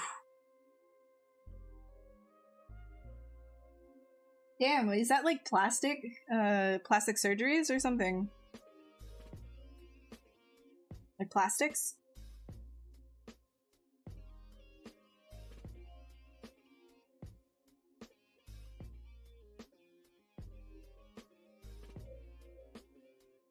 Pretty metal.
Pretty crazy, Leonard, that you got to do that. That's nuts. Did you go to school for that specifically? Like, is that medical school? Like, what is that? What are you? Who are you? Oh no, your ZBrush froze. I'm sorry. Pray. Pray. That's all you can do. Oh my god, don't scramble them. Don't do it. It's a mistake. Don't do it. Don't scramble those eggs. Oh my god, who is that? I can't read. Your name is Blue. Blue on blue. Hannibal. Hannibal. How are you doing, Hannibal? No, I'm actually Debbie Downer, but I'm sorry, I'm worse. And it keeps getting worse. But I mentally am much better, and my brain is adjusting to the loss of vision on the one eye. So as like crap as that sounds, I am clearly capable of sculpting. So if I'm capable of doing it, I'm gonna do it till life decides to completely take it away from me. Today is not that day. And hopefully my doctors can figure out the COVID blood clotting situation so that I can stop COVID blood clotting and just stop with my stupid eye getting worse.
You have an artificial disc that made you taller by 1 inch? Hell yeah, welcome mutant gang. We're a bunch of weirdos. That's a positive. You got an extra inch, hell yeah, dude. I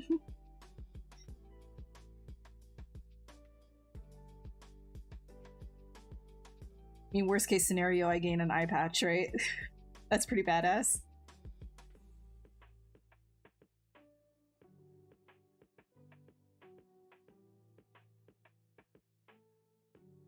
All right, Hugh, thanks so much for hanging out. I hope you have a awesome evening.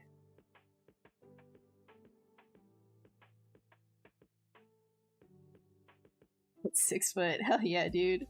The dream.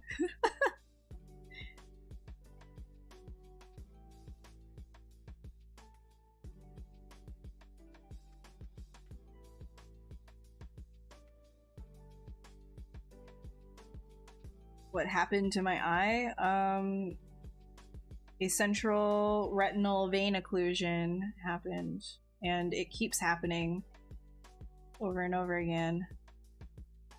So shouldn't be doing this, but yep.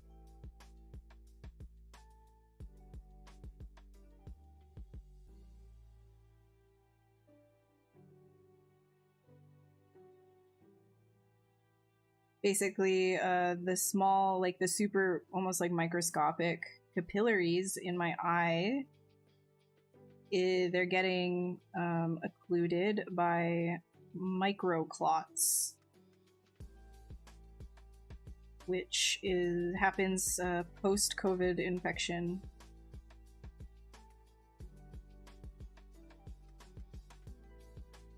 So virus everybody's been saying is just a cold is not just a cold for people like me.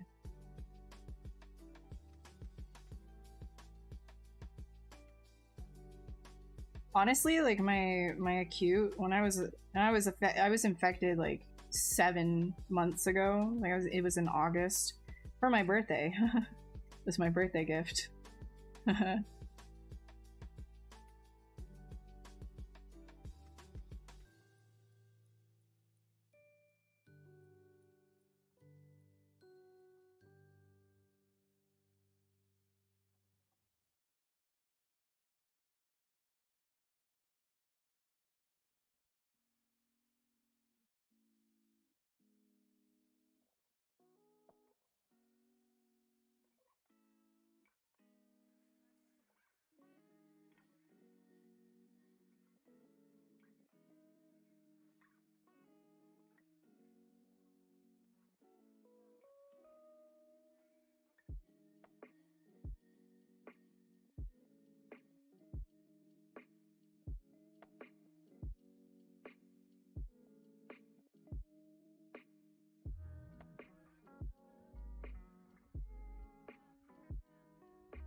No, I agree, but I have a lot of people in my life that I have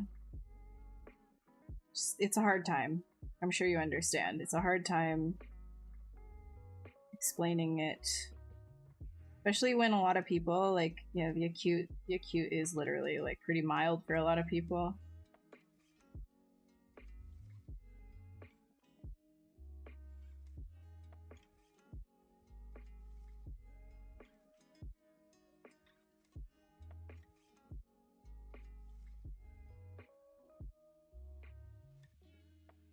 Yeah, but yeah, I know it's never been just a cold. I've been aware of that since the stuff started.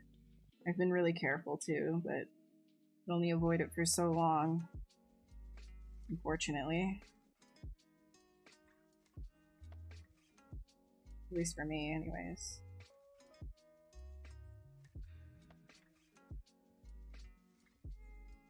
It is what it is. I'm just trying to be positive about it, you know? Yeah, I'm pretty much the only one that's masking at this point. With my partner and I. There's a couple of other people, you know, but yeah, I can't risk.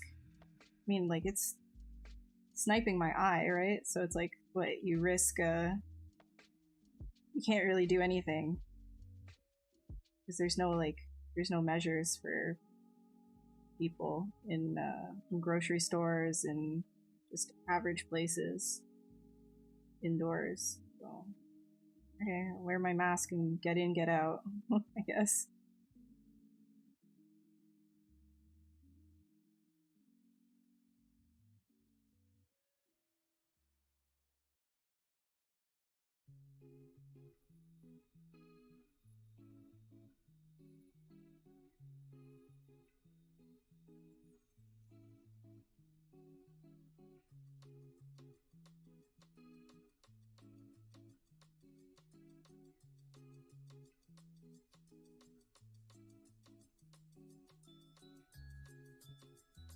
What a vibe.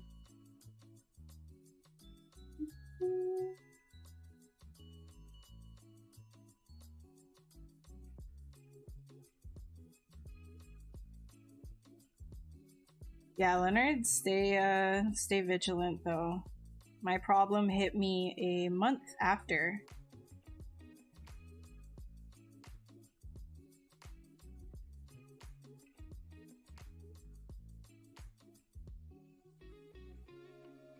Remember to take it easy.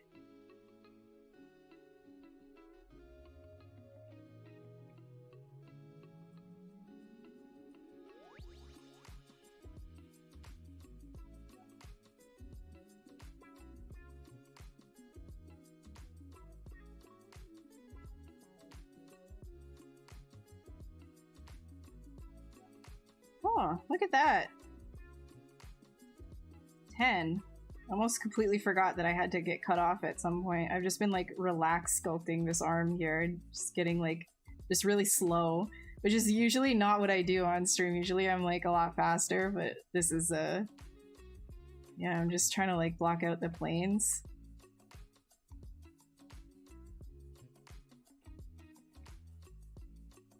which is really relaxing.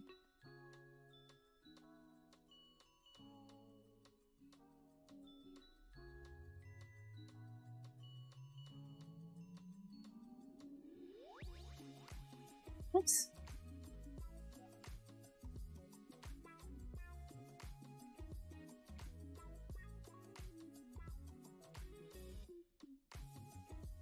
Thanks, Leonard. Appreciate it.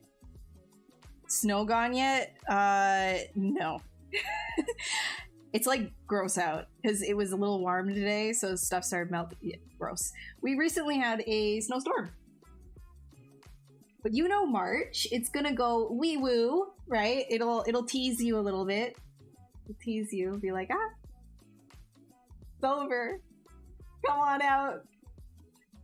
And as soon as you go outside, ha! -20 out of nowhere. That's what it's gonna do. Then April will come around and it'll be like, is it safe? Shaking in your boots, enjoying the sun. You get like a nice week, and then you let your guard down for a second. You let your guard down for a second, and then all of a sudden it's like, ah, snow in June. No, not yet. I think very soon. I think we're coming up on that. I think because let's see, today. What? That's so bright. Like we're in the positives a little bit this week, and we're gonna plummet again. So we're coming up into that BS spring stage that Montreal loves. Do I have a tablet? Yes, I have a Cintiq 22 HD. All right, so I'm gonna end stream. So this was this guy. I'm gonna do a little him. He's a big nasty. He's screaming with his feetsies. He's got a boo-boo. Big old buddy butt. It's all busted. But he was fun. Get in here.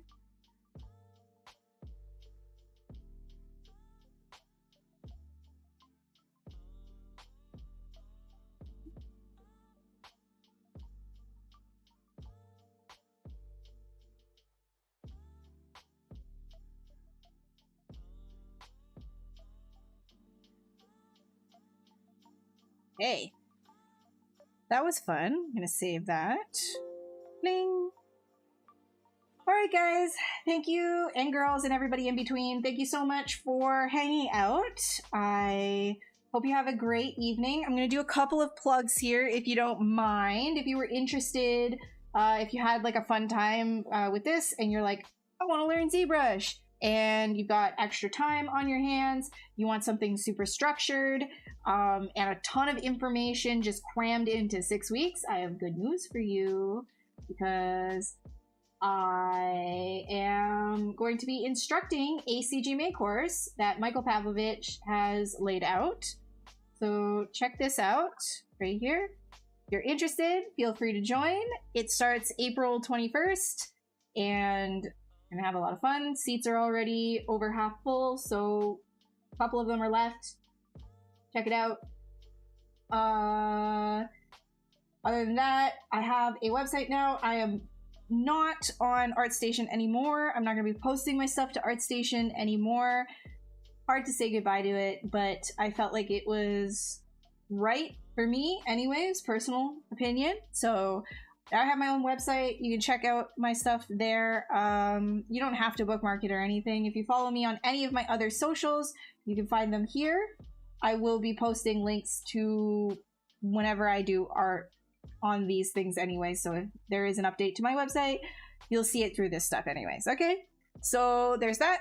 And if you're not already following this channel, wherever it is that you're watching, you should probably do that, because there's a ton of other amazing ZBrush streamers here on ZBrush Live that know all kinds of amazing things, and it's not just me. So, and they have a lot more talent in their pinky fingers than I do in my entire body. So you should check out them, especially people like Shane streams very frequently, and he was my stream title for a little bit.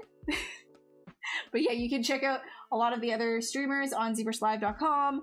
And if you are interested in trying ZBrush, just to get your fingers, your toes, whatever, wet, odd way of saying that, ZBrush, there is a free, like, condensed version of it called ZBrush Core Mini, which you can download free forever. Like, it's just a thing that you can have just to see if you even like digital sculpting before you get into any of the big boy stuff, right? I'd recommend doing that. Yeah. So I think that's good. I think we're good. We good? I think we're good. All right. I will see you all later. Have a great evening. Good night. I'll see you in the next one. My next one is on the 22nd. Okay. Peace. Stay safe. Stay healthy. Blah, blah, blah. Blah, blah.